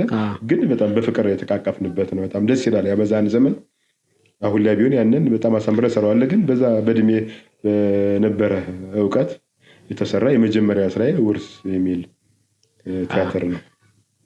ቀጣይ ምን እያለ ሄድ? ከዛ በኋላ አረንቋ ሚል ከእንትን ጋር የተያያዘ ከዚህ ጎጂ ልምድ ጋር የተያያዘ 1:5 ሚል ከኤችአይቪ ጋር የተያያዘ አምስቱም ሰዎች እንትን ያሉበት አምስቱም ሰዎች ያልቃሉ። አንድ ሰውዬ ብቻ ይተርፋል። በአጋጣሚ ያኔ ወቅቱ ታስታውሳለህ? ኤችአይቪ ግን የወጣበት ዘመን ስለነበር ዘጠናዎቹ መጀመሪያ አካባቢ 93 94 ምናምን አካባቢ 95 አካባቢ እንደዛ ያን ቀጠለ። ከዛ ጸበለስ የሚልም በጣም ምርጥ ቲያትር የሙሉ ጊዜ ቲያትር እሱን ይዘን በጣም ብዙ ወረዳዎች ወጠናለኝ። ሃሎ ሃሎ በሚለው የቀበሌ ማይክሮፎን እየቀሰቀስን ማለት ነው ሰው እንዲገባ በሱ ዝሮናል እያለ 96 ምላሽ የሚል ቲያትር በክልል ሁለተኛ ያወጣ እሱን አስከተልኩኝ። ደረጃው ከፍ እያለ መጣ። እንዲሁም ደብረ ብርሃን ላይ ስለሆነ ደብረ ብርሃኖች ነው ያሸነፉን። እናንተ ሁለተኛ ወጣች። የኛው ደብረ ብርሃን በጣም ጎበዞች ነበሩ። ጎበዞች ነው። አንደኛ ለአዲስ አበባ ቅርብ ናቸው። የአዲስ አበባ አርቲስቶች ታዋቂ አርቲስቶችም ይሄዳሉ በየጊዜው የማዘጋጀት ቅርብ ነው ያዘጋጁላቸው ምናምን እንደዛ ነው። ግን አጋጣሚ ሆኖ መምህራኖች ከአዲስ አበባ ዩኒቨርሲቲ የመጡ ነበሩ። ትልልቅ ታዋቂ አርቲስቶች ናቸው የነበሩት። ውይይት አለ ቲያትሩ አልቆ ደረጃ ከመነገሩ በፊት ምን ጥሩ ነገር ነበረ፣ ምን ጉድለት አለው፣ አጠቃላይ የታዩ ቲያትሮች ምን ጥንካሬ ነበራቸው፣ ምን ጉድለት ነበራቸው ከሚለው በጥንካሬ የሚነሱ የነበረ የኛ ቲያትር ነው። ግን ደረጃው ደግሞ የነሱ እንትን አለ። ምናልባት እንግዲህ ያው እዛው ስለሆነ ኦዲየንሱ ማስደሰት ማነሳሳት አስታውሳለሁ። እኔ አሁን 3ኛ ወጥቼ ሄደው ቲያትር ወደ ክልል በጽሁፍ ደረጃ ማለት ነው ሲመጣ አንደኛ ሆኜ ተሸልሜ ያውቃል በከተማው። ያኔ ጥረት አደረግ ስለነበረ ለማበረታታ ሲሉ እንደ ደረጃውን ማያግዝ ሰው ከነበረ ሌላ ሰው ሽልማቱን ከሚያገኘው ምን አይነት ነገር ትሰራለህ? ያን ውጤቱን ብቻ ሳይሆን ሌሎች ድማሪ ነገሮች የሚገርም እንደዚህ አይነት ነገር በውድድር ውስጥ ይገባል። ተወዳዳሪዎች ደግሞ ትኩረት አናደርገውም እና በፊሊያ የኪነ ጥበብ የቲያትር ቡድን ላይ ይሄ ነገር ገጥሞን ያውቃል። ባህር ዳር ሄደን እያለ የተሻለ ስራ ነበር ያቀረብነው። እንግዲህ ዳኞቹ ሁሉ በቃ መናገር እስኪያቅታቸው ድረስ ነበር የሰራን እና ውጤት ሲነገር ግን እዛ ጎጃም አካባቢ ያሉ የቲያትር ቡድኖች ነበሩ፣ ለነሱ ተሰጠ እና በጣም ተከራክረን እያንዳንዱ ችግር አለባችሁ ያሉን ሁሉ አሳይተን ቢሮአቸው ድረስ ሄደን የትኛውን ችግራችን ስንላቸው በጣም ስናፋጥጣቸውና ችግር እንደሌለብን ስናሳይ መጨረሻ ላይ ከወጣን በኋላ የነገሩን ምንድነው እንዲያሸንፍ የተደረገው ቡድን በሆነ ሰዓት ላይ በጣም ጎበዝ የቲያትር ቡድን ነበረ እና ቲያትሩን ትተውታል፣ አቆመውት አቋርጠውት ውድድር አለ ሲባል ምናምን ነገር የመጡትና እነሱን ለማነሳሳት ከፍ እንዲሉ እንዲሰበሰቡና የተሻለ ሞራል ኑሯቸው እንዲመጡ ከማሰብ አንፃር እንዳደረጉት በሆነ ወሬ ሰማን። ግን ደግሞ እዚህ እየለፋ ያለ ቡድን ደግሞ የሚሰማውን ስሜት አስበው እነሱ ለዛ ቢያስቡ እነዛን ቡድኖች ለመሰብሰብና እንደዛ ለማድረግ ብለው ነጥብ አሳልፈው ሰጠውናል። ይሄ ነገር ይፈጠራል አንዳንዴ እኛም ገጥሞናል። እዛ ከደብረ ታቦሮች ጋር ምናምን ተወዳደርንና ቀይ መስቀል ነው ያወዳደረው። እሺ የሆነ መዝሙር ነገር ነውና መዝሙሩ ድራማቲክ ነው እና ቆመው አጨብጭበውልን ምናምን ደረጃው ግን ለነሱ ተነገ ሪያል ለበቃ ድብድብ ሁሉ ሊፈጠር ነበር። ያንን ጀነን ተናለና ክስ ገባን። መጨረሻ ላይ የቀይ መስቀሉ ኃላፊ ተውት በቃ ችግሩን አጣርቻለሁ። ሽልማቱ ስፒከር ነው፣ ትልቅ ስፒከር ነው። እኛ ደግሞ በዓለም ባንክ በዚህ በአውሮፓ ህብረት ተገዛልን ባስ አለን ስፒከር አለን ምናምንና ያን ይዘን እንደን የተወዳደርነ ባህር ዳር ላይ ስለዚህ አቅም አላቸው። ምናምን ልጁ የሚወዳደሩ ልጆች ያን መኪና ያሳላቸው የፋሲለደስ ጎንደር ነው። ስፒከሩን ያሳላቸው የነሱ ነው። እኛ ምንም ነገር የለንም። ሽልማቱ ስለሆነ እንዲሁ ለኛ ብታረጉልን ብለው ለካ ዳኞች ጋር ስራ ሰርተዋል። ግን ያማል ገብቷል። ውጤቱን ሰጠው ላንተ ውጤቱን ሰጠው እቃውን ቢሰጧቸው ደስ ይለኛል። ሞራል የሚባል ነገር ሌላ ሲስተምን የሚያስፈልገው ለማበረታታት ልዩ ተሸላሚ ታደርገዋለህ። እነዛ ልጆች አሁን ወደ እንትን ሰው ሳለ የመጡ ከእናንተ ጋር የተወዳደሩት ልዩ ተሸላሚ ታደርጋቸውና ደረጃውን ግን ለሰራው ሰው ሰጠዋለህ። ሌላ ቴክኒክ ነው እንጂ አንተን ደግሞ ይገላል እኮ አንተ እንድትበተን ያደርጋል። ያኛውን ስትሰበስበው ይሄኛውን ተበተነዋልና አንዳንዴ እነዚህ ነገሮች ያው በልጅ እና በወጣት አምሮ የሚገርም እኛም እንኳን በአቅማችን እናንተ አሁን መኪና ስፒከር ምናምን ይዛችሁ ይላችሁ ባህል እኛ ቲያትር ልንወዳድ የራሳችን ሲኔሪ ነው ይዘን ሄድ ነው መድረኩን ራሳችን ይገነባ ነው። ብዙ ቲያትሮች በእኛ ሲኔሪ ነው የታዩት። በእኛ እንግዲህ አቅም እንዳለን ነበር ያስቡት በወቅቱ እንደዛ ይንቀሳቀሳሉ ብለው ደናም ቲያትር ራሱን በቃ ደረጃውን ጠበቀ ስራ ነበር ያቀረብነውና እነዚህን ብንደግፋቸው ምንም አይደለም። እነዚህኞችን ብናበረታታ ግን ከፍ ሊል ይችላል። ልምድ አላቸው ከሚል አንፃር በጣም ደስ ይላል። እስኪ አሁን ወደ ሸኮቻው እንግባ። በወቅቱ ማን የቲያትር ቡድን ነበር ከእናንተ ጋርና እንዴት ተሰሩ ነበር? እስኪ ያን ሰዓት እናንሳ። በወቅቱ እንግዲህ የነበረው ቀደም እንዳልኩ ዝባድ ይጀምራል ይመስለኛል በእኔ ግምት። ቀጥሎ ዞብል ነው፣ ብዙ አይበላለጡም። 86 ደግሞ ሰሜን ኮከብ ተመሰረተ። ከዛ ሼክስፒር ደግሞ ወደ 2000 አካባቢ ሊቃረብ ማለት ነው የተመሰረተው። 2000 እንትን ነው 2090ዎች መጨረሻ ምናምን አካባቢ ይመስለኛል እንትን ነው እንጂ ይመስለኛል 2000 ማን ዳንኤል መሰረተው እንትን ነው እንጂ ነበር ዳንኤል ነው ወደ የሆነ ዳንስ ቡድን ቀይረውት ነው እንጂ ሼክስፒር ነበር ከፍሎ ከ90ዎቹ ነው። ልክ ነው 90ዎቹ ወይ 80 ወይ 90 አካባቢ ልክ ነው የመሰረተው ዳንኤል ነው። በልጁ ስም ነው ሼክስፒር ያለው። ሼክስፒር ታዋቂ ጸሐፊ ነው። ማን ነው ዳንኤል አለባቸው ቅድም ያልኩት የቲያትር ኤክስፐርቱ። ልጁ ደግሞ ሼክስፒር ዳንኤል የሚባል ወንድ ልጅ ነበረው ህፃን በዛን ሰሞን የተወለደ በሱ ስም የተሰየመ ነው። እንግዲህ አባላት ግን ያውቃሉ ምንም በጣም ስለምንወደው ሰውየውን ግን ሼክስፒር ደግሞ ዋናው ከዛ ጋር ተያያዘ ታዋቂው የእንግሊዛዊ ጸሐፊ አይደለ ሼክስፒር እንደዛ ስለሆነ በሱም ትልቅ ስም ስላለ ችግር የለውም። ቀኔ ስለሆነ ችግር የለውም። እኔም እስከዛሬ ሼክስፒርን ከማሰብ ነው የነበረና ለካ ብዙ ሰው እንደዛ ነው የሚለው። ግን እንደዛ አይነት ነገር ዳንኤል ያለባቸው ከልጁ ጋር አያይዞ የመሰረተው ሼክስፒሮች ይህን ሚስጥር ታውቆ ነበር። ተሸውዳችሁ እንዳይሆን የሚያውቁ ይመስለኛል። ከዛ ያሬድ የሚባል ነበር የጋሽ አስራደ ክበብ። ከዛ በኋላ የቡድኑ ስም ነው ያሬድ የሚባለው። እሺ ያሬድ የኪነ ጥበብ ወይም ደግሞ የቲያትር ምናምን የሚባል ቡድን ነበረ። እኔ ማስታወሳቸው የዛን ዘመን እንደዛ ናቸው። የድሮ በቃ የጎንደር ወርቃማ ዘመን የሚባሉ 90ዎቹ ነው በኪነ ጥበብ በጣም በመላው ኢትዮጵያ 90ዎቹ በመላው ኢትዮጵያ ልክ ነው።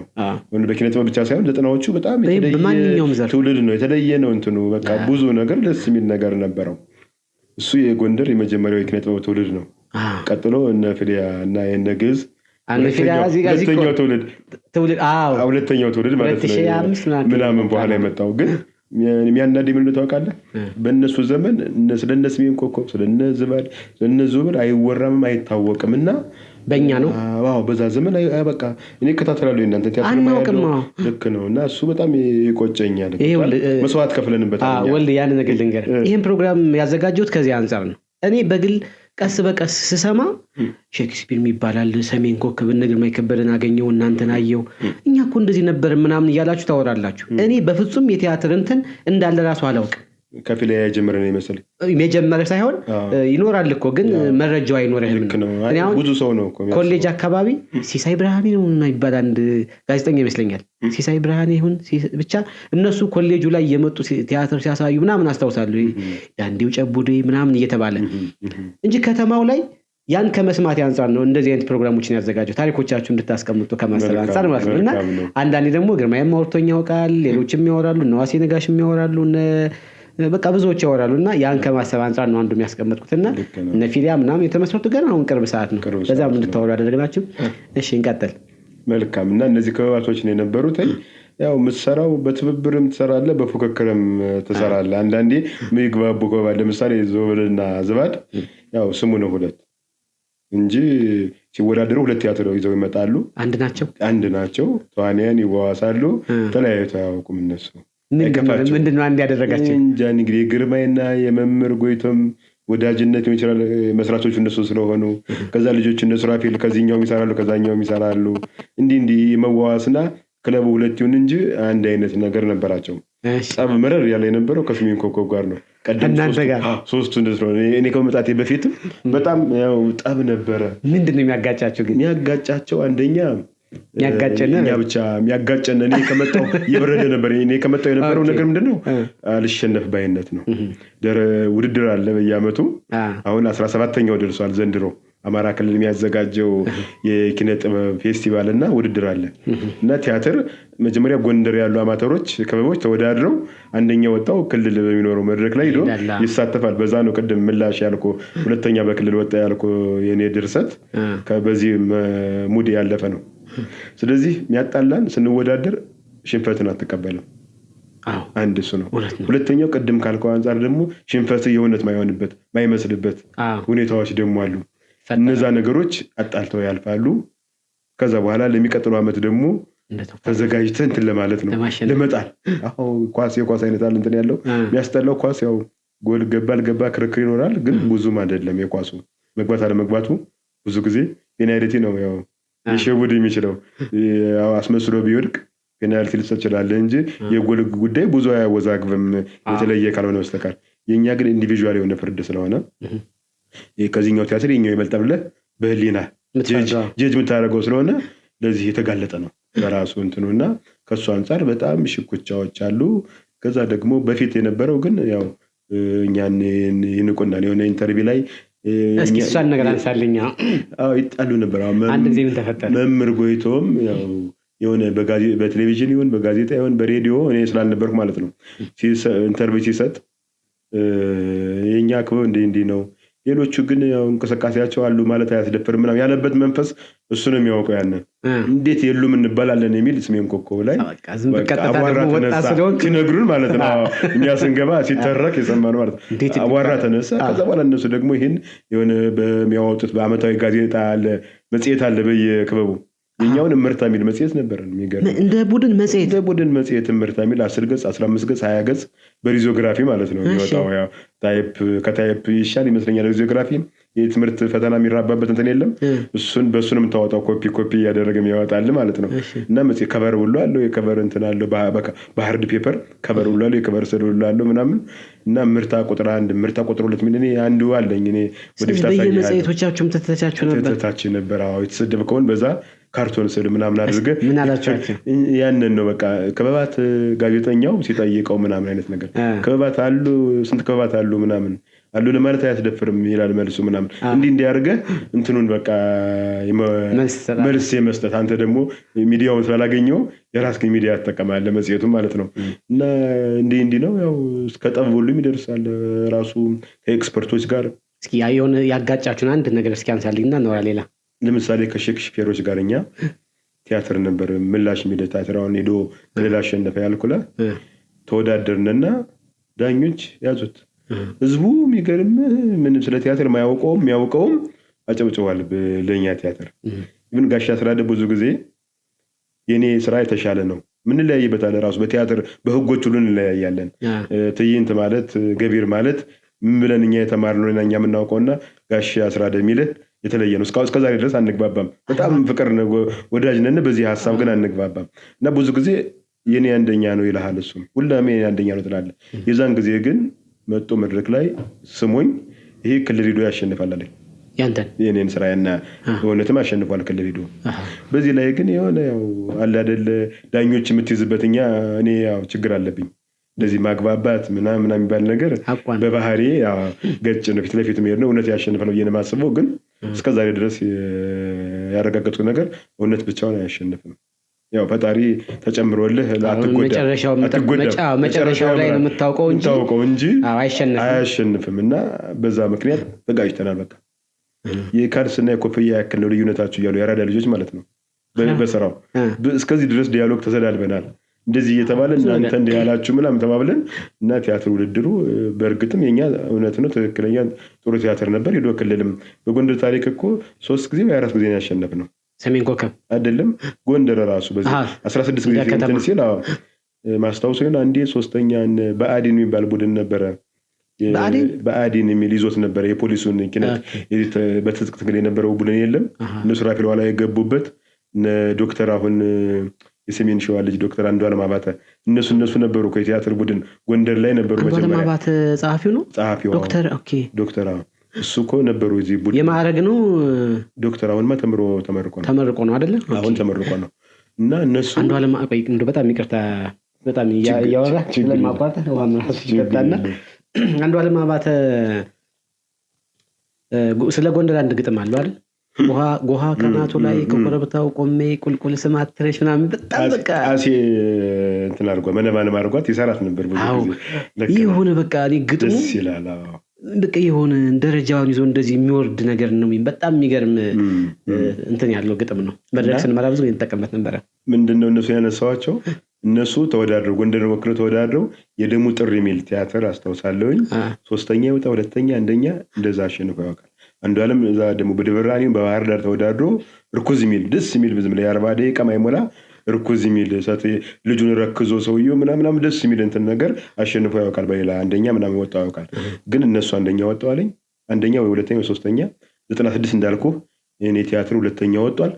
የነ ያሬድ ይሁን እናንተ አንድ ጊዜ ደግሞ የሆነ ባህላዊ እንትን 3ኛ ይሁን እንደዚህ ወጣል።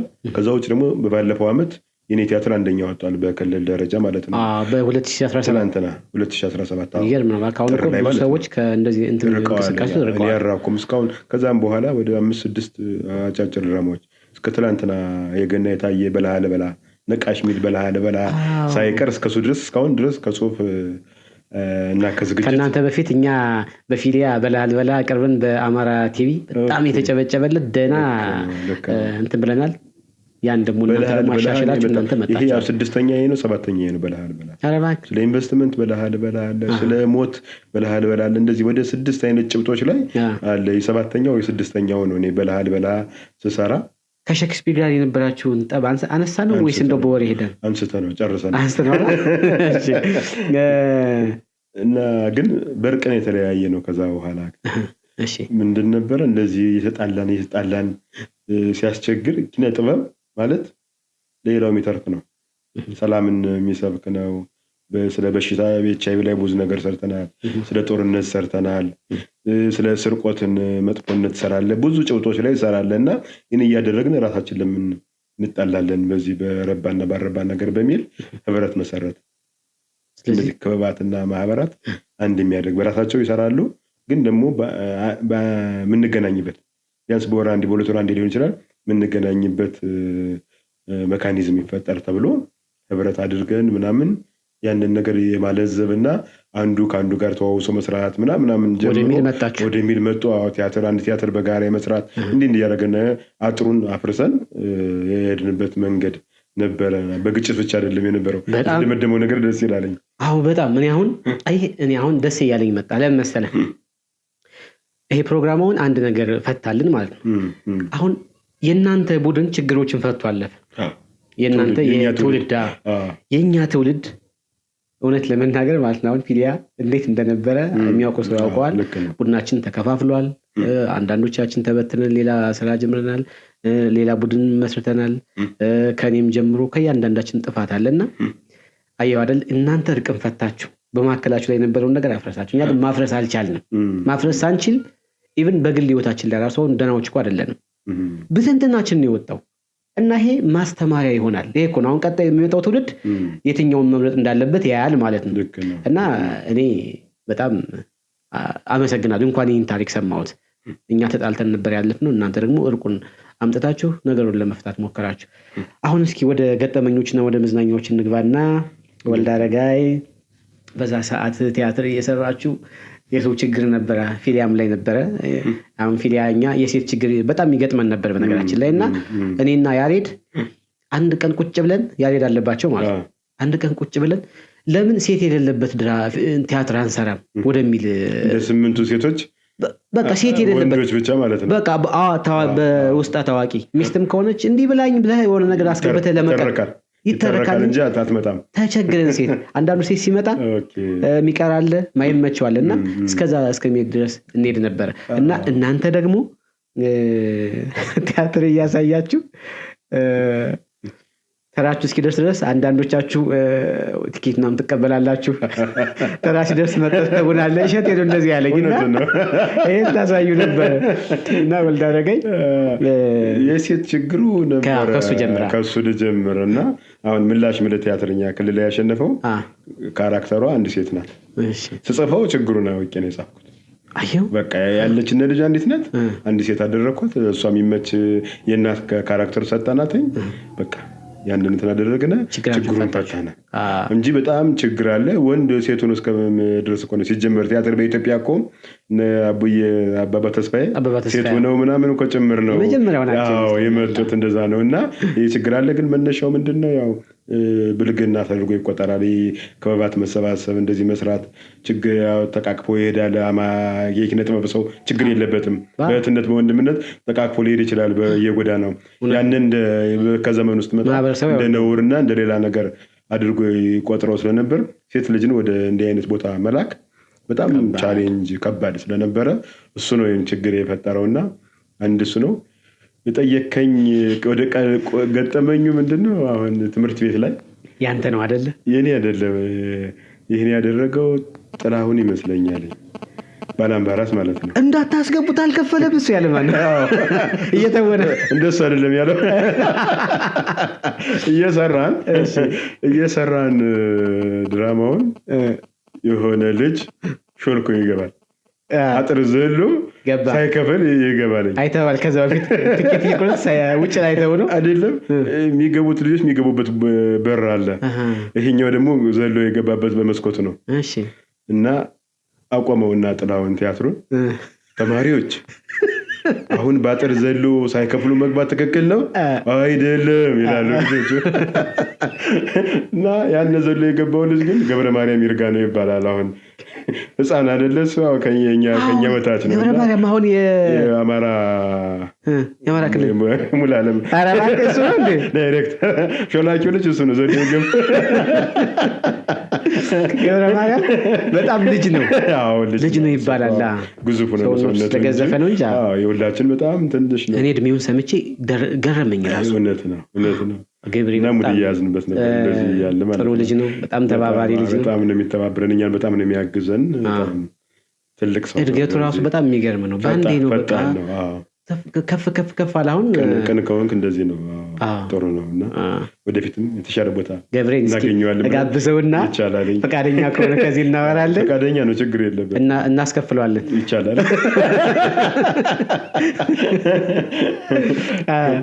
እሺ ሌሎች ገጠመኞች እናንተ? ሌሎች ምንድነው? የሸቴ ደግሞ ሬዲዮ ፋሲል አምባ ታውቁታላችሁ?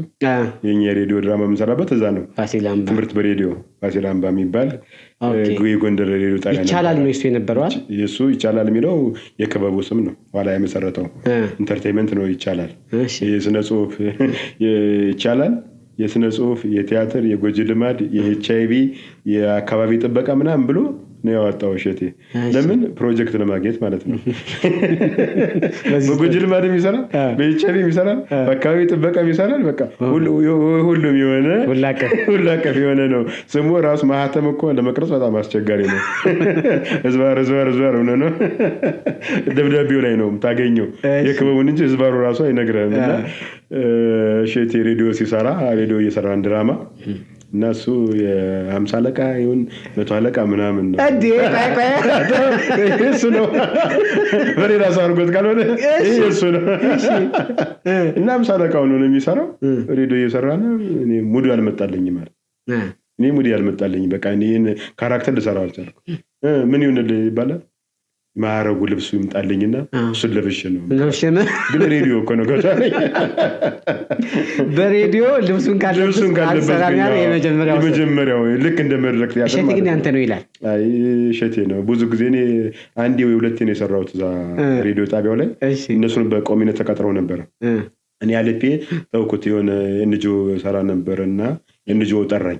10 ልጆች ተወዳድረን አልፈን አልፌ ገና ስጀምር እንትን ያልኩኝ አንድ የመምህር ጎይቶ ምን ድርሰት የሰራሁት ለአስፓልቱ የጎንደር አስፓልት ይታማ ነበረ። ካርታሚቱ ምናምን ሳይደርቅ ምናምን እንትን ብሎ ጫማ ሁሉ ያስቀርብልኝ ይችላልና የሚስቴን ጫማ አስቀርቶት ምናምን አይነት ነገር አንድ የሰራሁት እሱን ነው። ሁለተኛ ደግሞ የጎንደር አስፓልት ማዚ ሆስፒታል አካባቢ ራሱ እኔ በጣም የደነቀኝ ሆስፒታል አካባቢ አሁን ባለ 2 መንገድ ሆኖ በጣም የሚያምር አድርገው ሰርተውታልና በጣም ውሃ እየተቋተ እንደዚህ ክብ ሰርቶ ያስቸግር ነበርና አሳ እንደዚህ እያጠመዱ ምናምን ነገር በስማ በጣም ይገርም። ቲክቶክ ሳይሆን ፌስቡክ ላይ ነው በዛሳ አሳ እያጠመዱበት በፎቶ አድርገው ሰርተው የሚገርም። እኛ ደግሞ ያን ጊዜ የነበረው እንትን ያቺ ሬዲዮ ናት የነበረች። በሬዲዮ ደግሞ የሚስቴን ጫማ ሌላ ሰው እንደወሰደው አድርገው ስትገለገል ምናምን ቆይታ የወሰደው እኮ አስፋልት ነው። ፖለቲካ ነው እና እሱ ነው። አንዱ ደግሞ አበራ መልኬ ደግሞ አሁን ኮሚኒኬሽን ሙያተኛ ነው።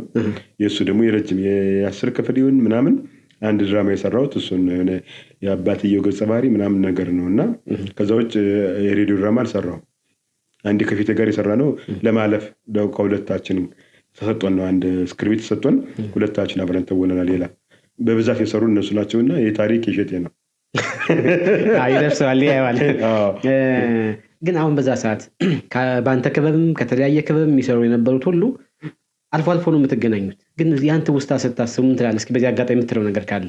ያው እሱ እንትኑ እኮ በጣም ደስ የሚል ያን ጊዜ ቅድም ብያለሁ በነፃ ነው የምናሳየው። ቀበሌ አዳራሽም ሆነ ትምህርት ቤት የሚሄድን ሲኔማ አዳራሽም በአመት 1-2 ይፈቀድልናል። ያውም ለእንትን ነው አንድ ቀን ለመምህር አድርገህ በሚቀጥለው ቀን ለስራ ነው እንጂ አይፈቀድም ሲኔማ አዳራሽ። ያው ብርቅና ድንቅ ነው የነበረው እና ለገንዘብ አይደለም የምንሰራው፣ ፍቅር ነው ያሰራል። ትክክለኛ የኪነ ጥበብ ፍቅር የነበረው ያኔ ነው። ለምን 5 ሳንቲም አታገኝም፣ እንዲሁም ከራሱ ታወጣለህ። አልባሳት ትከራያለህ፣ ለአዳራሽ ክፍያ ታወጣለህ፣ ሌሎች የምትጠቀምባቸውን ምግብ ካለ ምግብ የምትገዛው ካራክተሩ ምግብ የሚበላ ከሆነ በራስ ከኪስ አዋጣለህ። በክበባት ደግሞ በየወሩ እናዋጣለን። ከዛች ላይ ማንስተን አልፎ አልፎ ግን ነፍሳቸውን ይማረው ጋሽ ልውል ፎቶ ቤት ስፖንሰር ያደረጉን ነበር። ንጉሱ ስጋ ቤት የኛን ክበብ በጣም በተደጋጋሚ የት አካባቢ ነው? ንጉስ ማለት ዮሐንስ እንደዚህ ሰዎች ነው ያሳጣል። በጣም ስጋ እንደ ልባችን በልተን ምናምን ብር የተወሰነ አግኝተን ጋሽ ልውል በቃ በተደጋጋሚ ስፖንሰር ያደረጉን ነበር። ሲሳይ የሚባል ሰው ነበር፣ ምናልባት ቅድም ያልኩኝ ይችላል። ቴዎድሮስን ቲያትር የጻፈ ሰው ነው፣ ብረት ቤት ያለው እሱ ስፖንሰር አድርጎ ለመጀመሪያ ጊዜ ዲዶ ወይዘሮ የሚል ትልቅ ቲያትር ትርጉም ቲያትር ስንሰራ በባነር ያን ጊዜ ለመጀመሪያ ጊዜ ባነር ተሰቅሎ የሰራ ነው። እንትን እንደዛ ነበርና ለገንዘብ አይደለም ለፍቅር ነው ስንሰራው የነበረ። ከዚህ አንፃር እንግዲህ ምን ነበር ጥያቄው? እንትን ነው አሁን ያሉ ልጆች ተበታትናቸዋል። እንደው በስልክ ታወራላችሁ ትገናኛላችሁ ወይስ ምንድነው የምትለው ነገር ካለ? አሁን ምንድነው አሁን እሸቴ አለ፣ ጥላውን ባላምባራስ አለ፣ ግርማቸው መልአኩ አለ፣ ከኛ ክበብ ሰይድ ሁሴን አለ፣ ዘላለም ጌጡ አለ፣ አልማዝ ተክሌ አለች፣ ወርቅሃ ምስግና አለች፣ እነ ሰብለ ዋኛው አሉ። እነዚህ ማስታወሳቸው ጠጋባ አለች። እንደዚህ ኢየሩስ መቀሌን ያለችው መጣ ነበረ። የኛ ከው የነበርነ ሰዎች በብዛት ባህር ዳር ጋሻው አለ። አልፎ አልፎ ነው የምናገኘው። ስንገናኝ ያው በጣም ነው የድሮ ትዝታ በጣም ነው ደስ የሚል በህይወት ደስ የሚል ነገር እኔ በስነ ጽሁፍ በቲያትር ክበብ ማለፌ ነው። በዚህ አሁን ላለሁበት ህይወት እንደበቃ ያደርገኝ እሱ ነው ብዬ አስባለሁ። በጣም ይሞርዳል። ሌላውን 3 አስተምር አንተ ሳታውቀው ትማራለህ እንጂ የዛን ዘመን የኤችአይቪ ኤድስ ዘመን የነበረው በጣም በእኛ ወጣትነት ጊዜ ኤችአይቪ ለአመታት እስከሚበርድ ድረስ እስካሁን ድረስ በጣም እንትን እሳት ነው የነበረው። በጣም በርካታ ጓደኞቻችን አሳጥቶናል። ሱስ በጣም ብዙዎችን ወደ ኋላ ያስቀረ ነው የነበረው እና ከዛ ተጠብቀ እንድትኖር ያደረገ ነገር ነው እና ስንገናኝ በጣም ደስተኛ ነኝ። እናወራለን። እንዲሁም ምን አስቤ ነበር 86 ነው የተቋቋመው 2016 የ30 ዓመት ቀጠሮ ብዬ የሆነ ነገር አነሳስቼ ጀምሬ ነበረ። የሆነ ነገር ስራ ይዘን ተሰብስበን እዛቸው አዳራሽ እንገናኝ እዛ የነበርነ ሰዎች በሙሉ ብለን ኮሚቴ አደራጅተን ጀምረ ነው። ግን ዛሬ ሰው ወደ ግል ህይወቱ ስለሚሮጥ ጊዜ ጠፋ። ያኔ የምንጫወትበት የነበረ ጊዜ ክበብ ውለን እንደገና ሄደን ሻይ ቤትም ገባነ፣ ጠላ ቤትም ገባነ። ያው ጠላ ነበር ከጠላ ያደገ ነገር የለም በወቅቱ ኪስም የለም መጠጡም የለም። ከዛ ቤት እናመሻለን ወይ ከአንዳችን ቤት ነው የምናድረው። በአብዛኛው እሸቴ ነው ሊቀመንበር የነበረው የክበቡ ዶርም አለው መርቻለሁ። እኔም ሊቀመንበር ብኛ አውቃለሁኝ። እሸቴ ዶርም አለ ከእሸቴ ቤት እናድራለን። ጠዋት ጀምረን እንውላለን እናድራለን። በቃ አንለያይም። ቀጥታ ሌላ ቤት ደግሞ ከኛ ቤት ሄደን ቁርስ ወይ ምሳ ልንበላ እንችላለን። ከአንዳቸው ቤት ደግሞ እንትን እንችላለን እና ጊዜያችን በጣም ያሳለፍነው በኪነ ጥበብና በዛ ኪነ ጥበብ ላይ የነበሩ ሰዎች ስለነበረ ትዝታው በጣም የሚገርም ነው። ስትገናኝ እንደዚህ ገጠመኞችን የኔ ያልሆነውን የኔ ታረገውና ያነሰዋል፣ አንዱ የሱ ያልሆነውን ደግሞ ታነሰዋል። መለካከፊያ ነው፣ ተለካከፋለህ። በጣም አያልቅምና ሌሎች ራሱ በእኛ ታሪክ የሚገረሙ ሰዎች ከኛ አሁን የተቀላቀሉን ጓደኞች በዚህ በጣም ደስተኞች ናቸው። ወሬ ሲወራ እንዲወራም ይፈልጋሉ፣ እንዲነሳ በቃ ይፈልጋሉ ማለት ነው። ስንገናኝና ምንገናኞች እንገናኛለን፣ ግን እንደ ድሮ አይደለም። ያው ወደ ህይወት ጥሪው ሰው ትዳር ይኖራል፣ ህይወት ለማሸነፍ ጊዜ የለም። ይሄ በጣም የሚያስደምም ደስ የሚል ታሪካችሁን የሆነ ሰዓት ላይ ሰብሰብ ብላችሁ እያወራችሁት እንድንጫወት አስቤ ነበርና እሸቴ ደግሞ ምን አለኝ፣ ይሄንን ሐሳብ ቀደመኝና ገብረ ማርያም ይርጋ እሱ ይሄንን አስቦት ነበር አለኝ። ተገናኝታችሁ እንድትወሩትም አንድ ቀን አደርጋለሁ ብሏል አለኝና ከቻለ እሱ ያዘጋጀዋል፣ ካልቻለ ግን እኔ እንደ እግዚአብሔር ፈቃድ አንድ ቀን ተሰብሰባችሁ ከተለያየ ማህበራት የነበራችሁ ሰዎች ልክ የበዓል ቀን ሞቅ ያለ ፕሮግራም አድርገን በቃ ታሪካችሁን እያወራችሁ የተጫወታችሁ እንደምታሳልፉት ተስፋ አደርጋለሁ። ተመልካቾቻችን ይህንን ጣፋጭ ታሪክ እየሰማችሁ እንደወደዳችሁ ተስፋ አደርጋለሁ። ሰብስክራይብ፣ ላይክ፣ ኮሜንት እያደረጋችሁ ፕሮግራማችንን ተከታተሉ። የተለያየ ታሪክና ትዝታ ያላችሁ ሰዎች ደግሞ ስለዚህ ፕሮግራም ከታች በኮሜንት አሳውቁን። በዚህ አጋጣሚ ግን ማለት ነው እንደቀላል ማለፍ የማልፈልገው ፎቶ ልዑልና ንጉስ ስጋ ቤት ያልክን በጣም እናመሰግናለን። ተራ ነገር ቢመስል ምክንያቱም እናንተ በዛ ሰዓት ትንሽ ስለተደገፋችሁ ነው ያንን ለኛ ያስረከባችሁ። በእኛም ዘመን ያግዙን የነበሩ ሰዎች አሉ፣ ባነር ይሰሩልን የነበሩ፣ ሳንቲም ይሰጡን የነበሩ ለፕሮግራሙ እና እናመሰግናለን። ቤተሰቦቻችሁም ካላችሁ እየሰማችሁ ከሆነ ክብር ምስጋና ለእናንተ ይደርስልን። እስኪ ወደ ሌላ ጉዳይ እንግባና ወደ ትምህርት ህይወትህ በምን ነው የተመረከው አንተ? አሁን ሁለተኛ ዲግሪ ሚዲያና ኮሚኒኬሽን ነው። በቃ ስለዛ ነገር እናወራና ስለ ሚዲያ ኮሚኒኬሽን እናወራ። ከዛ አሁን ወዳለንበት የህይወት ዘርፍ ልንገባ ነው። በጉጉት ሲጠበቅ የነበረውን የህንድ ህይወታችሁን ደግሞ እንዴት እንደነበረ መልካም እናወራለን። እንግዲህ ያው እዚህ ትምህርት ህይወት ያው ከህብረት ተነሳን በበካፋ አድርገን ፋሲለደስ ገባን። ሁለተኛ ደረጃ ትምህርት ጨረሰን። ከዛ በኋላ ዲፕሎማ ቋንቋ አጠናው፣ ዲግሪ ማኔጅመንት ሰራው። የመጨረሻውን ደግሞ የአፍሪካ ሊደርሺፕ አካዳሚ አዲስ አበባ ማለት ነው በሚዲያ እና ኮሚኒኬሽን ያጠናሁት። በጣም ደስ የሚል ሳይንስ ነው ሚዲያ እና ኮሚኒኬሽን ማለት። ያው ኮሚኒኬሽን ለየትኛውም ለህይወትም ይሁን ለየትኛውም የስራ ዘርፍ አስፈላጊ ነው። ከባዱን ሙያ ከነ ዲግሪ ይዘህ ቁጭ ብለሃል። እኛ ምንም ሳንማር ዩቲዩብ ባመጣልን ስልጣን ካለቆቻችን ይቀርበልን ብለናል። እንግዲህ እሺ የሚገርም መሰለህ አሁን ልጓም ማጣቱ ነው። አንተ እየተጠቀምክበት ያለ ከድሮም ቢሆን ቀልዶች ላይ ነው፣ ወግ ላይ ነው የምትለው።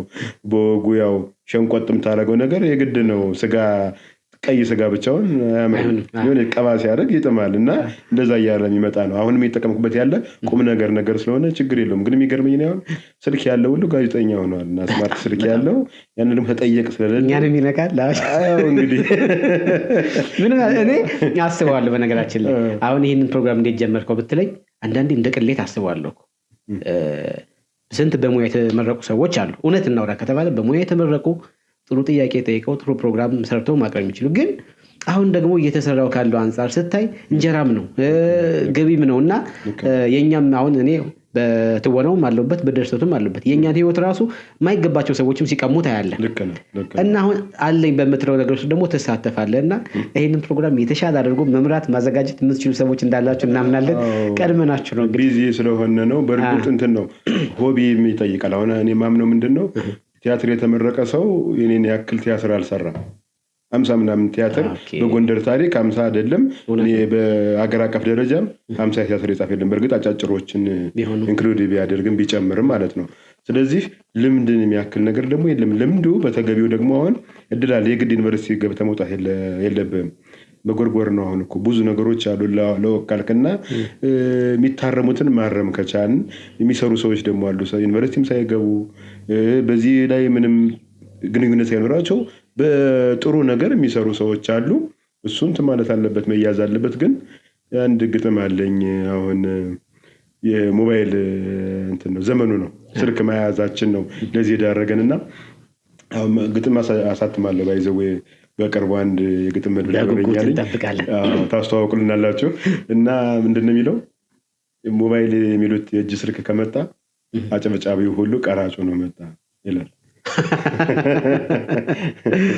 አጨብጫቢ ሁሉ ቅኔ ነው። ያው እንግዲህ እኔ የለውበት ነገርከን። ደስ ይላል። አሁን ካሜራ ስላለ ስልክ እጃችን ላይ ስላለ ብቻ እየተቀረጸ ብሎ የሆነ ቦታ ላይ ተቀምጣል። ትቀርጸው ራሱ እኮ አታየው። ትቀርጸዋለህ ሲል ይደረጋል። ነገ ዲሌት ሊሆን ይችላል ወይ ደግሞ ያጨናንቅብሃል ስልክህን። ጭብጨባም ቀርቷል። ጭብጨባ ነበር እኮ ድሮ ምን ሰራው የነበረ። አሁን ጭብጨባውም ቀርቷል። ብዙ ነገር አለው። ምን ያህል ጊዜ ፈጃል የግጥም ምረቃቱ? አብዛኛው ነገር አልቋል። ያው ስፖንሰር ፍለጋው ነው ትንሽ ወገቤን የያዘው። አንዳንድ ሰዎች ቃል ገብተዋል። እስኪ እንግዲህ ብዙ ርዕሱ የምርጫ ቅስቀሳ የሚል ነገር አለው አንደኛው። ከአሁኑ ምርጫ ጋር ለማድረስ እሞክራለሁ። ሞቅ ሲል አብረን እንትን ለማለት ካልሆነ ደግሞ ኮመንግስት የሚል ሁለተኛ እንትን አለው። ከሁለቱ አንድ ነው። ርዕሱን አልወሰንኩም። ኮመንግስት እንግዲህ ውስጥ ላይ ያለውን አላየንም። ልክ ነው። ዞሮ ተመልካቾቻችን ወንድማችን ወልደ አረጋይ አዲስ የግጥም መድብል በቅርቡ ይዞ ይመጣል። እንግዲህ ማገዝ የምትፈልጉ ሰዎችም እገዛ እንድታደርጉ እንጠይቃለን። ስለ ግጥሙ የምትለን ነገር አለ? ግጥሙ እንግዲህ ከዚህ ኢንተርቪው እንደተረዳችሁት የበርካታ ዓመታት ከ88 ጀምሮ ታሪክ ይኖረዋል ማለት ከአንደኛ ክፍል ጀምሮ መግጠም የጀመረው ወልደ አረጋይ ግጥም ነው የሚሆነው እና ያ በተቻለ መጠን ማህበራዊ ህጸቶች ላይ አሁን አየኸው ማለት ነው እንደሱ አይነት ነገሮች ይበዙበታልኝ እና ምን ይላል መሰለ ይሄኛው ግጥም ደግሞ ጀግና ትውልድ አለን አያቶችን የሚያስንቅ ለሩብ ቃዳ መንገድ ታክሲ የሚጠብቅ እና ጀግና ነው አይደል? አባቶቻችን እኮ አዲስ አበባ ለክርክር በእግራቸው ሄደው ነው አንተ መኪና ባልነበረበት። እውነትህን ነው። ከ2 ዓመት ወይ ከ3 ዓመት በፊት አንድ የ86 ዓመት አዛውንት ቀበሌ 17 ማነው ቀበሌ 14 አካባቢ የሚኖሩ ጋሽ ጎይቶ ማገናኝቶኝ ኢንተርቪው አድርጌያቸው ነበርና ድቁና ለመቀበል በዛ ሰዓት ድቁና የሚሰጠው ቅስና ድቁና ለመቀበል እንትን አዲስ አበባ ነበር የሚሄዱትና 25 ቀን ፈጀብን አሉ። በእግራቸው ሄዶ ነው የሚቀበሉትና እውነትህን ነው።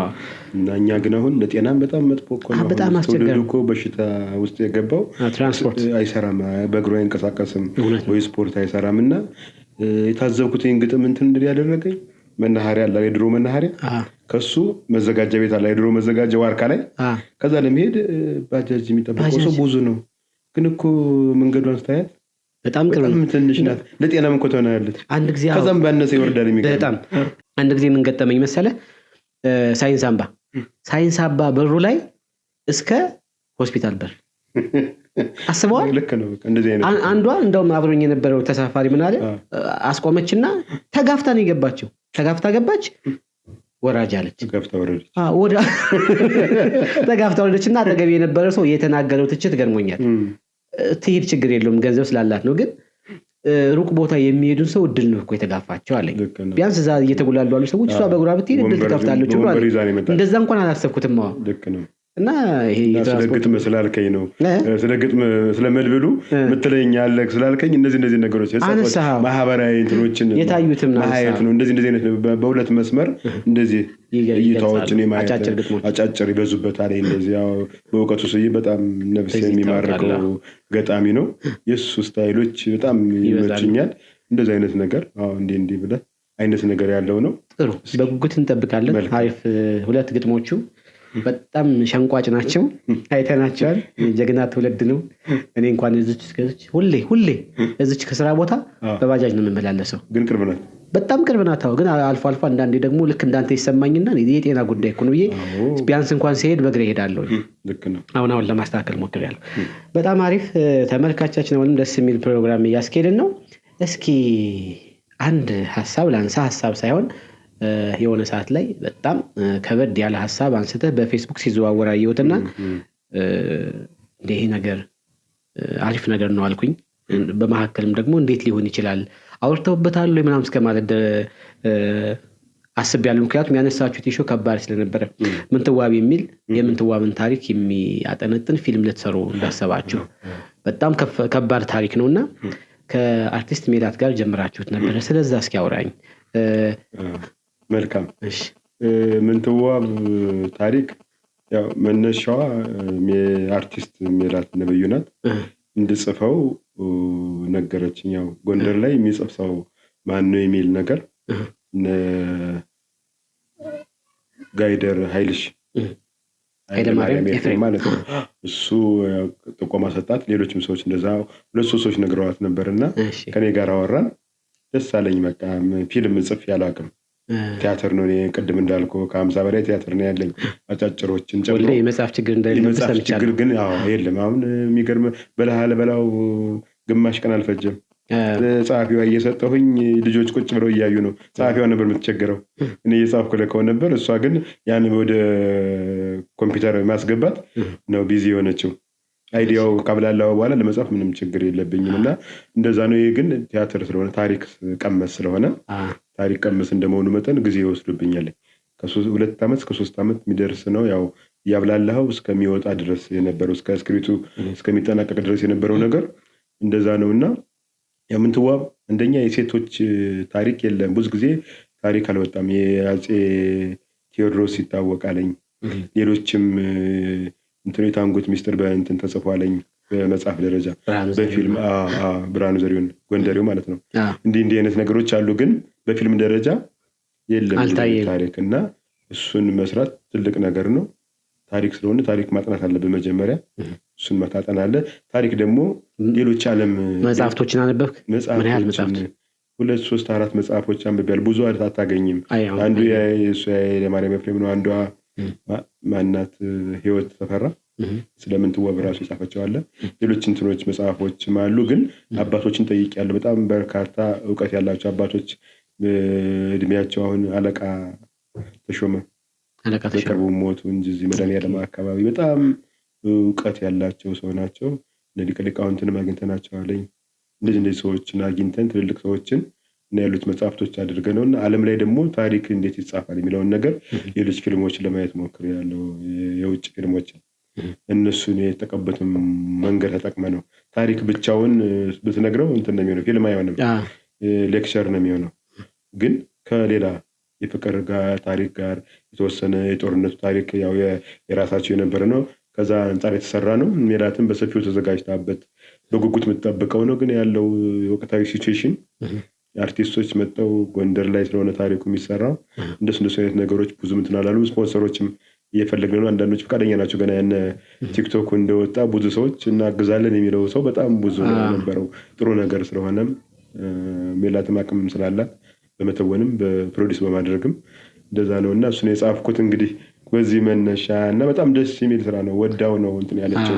ብዙ ሰዎች አንብበው አይተው ሀሳብ ሰጥተውበት ተስተካክሎ ምናምን እንትን ያለ ነው። ደስ ይላል። እዚህ ጋር ተያይዞ ፌስቡክ ላይ ተፖስቶ አየሁት። አንዳንድ ሰዎች መቼም አድናቆት ብቻም አይደለም ትችትም ኮሜንትም ይኖራል። የኔም ጥያቄ የሆነ የሌሎችም ጥያቄ የሚሆን አንድ ነገር ላንሳ። ታሪክን አንስታችሁ መዘከራችሁ በጣም አሪፍ ነገር ነው። አሁን ፊልሙ ሲሰራ የታሪክ ችግር እንደማይፈጠር ተስፋ አደርጋለሁ። አንተም ስላነበብክም ታሪኩን ትስላልከው። ግን እኔ አሁን ታሪኩን በደንብ የመግለጽ ችግር አይፈጠርባችሁም? አሁን ለምሳሌ ቴክኖሎጂ በራሱ አቅም ግንባታው ላይ ምን ያህል ገንዘብ ተበጅቶ ነው የሚሰራው? ያን ታሪክ ያን አካሄድ ያንን ዘመን ለማስመሰል ያንን ነገር ለማምጣት ኢኮኖሚ በጣም ይጠይቃል። አልባሳቱ፣ ባህሉ፣ አመጋገቡ ምናምን ሊሰራ ይችላል። ግን ችግር አይፈጥርም ወይ? በትክክል የመግለጽ ታሪኩን በትክክል የመግለጽ ችግር እንዳይፈጥርባችሁ ምን ያህል እየተዘጋጃችሁ ነው? አንዳንዴ አሁን የታሪክ ነገር ብሎ ይሰራና የሆነ ነገሩ ተበላሽቶ ምናምን ታያለ። ያ ነገር እንዳይፈጠርና በትክክል የምንትዋብን ታሪክ እንድናይ በሚያደርገን መልኩ ምን ያህል እየሄዳችሁ ነው?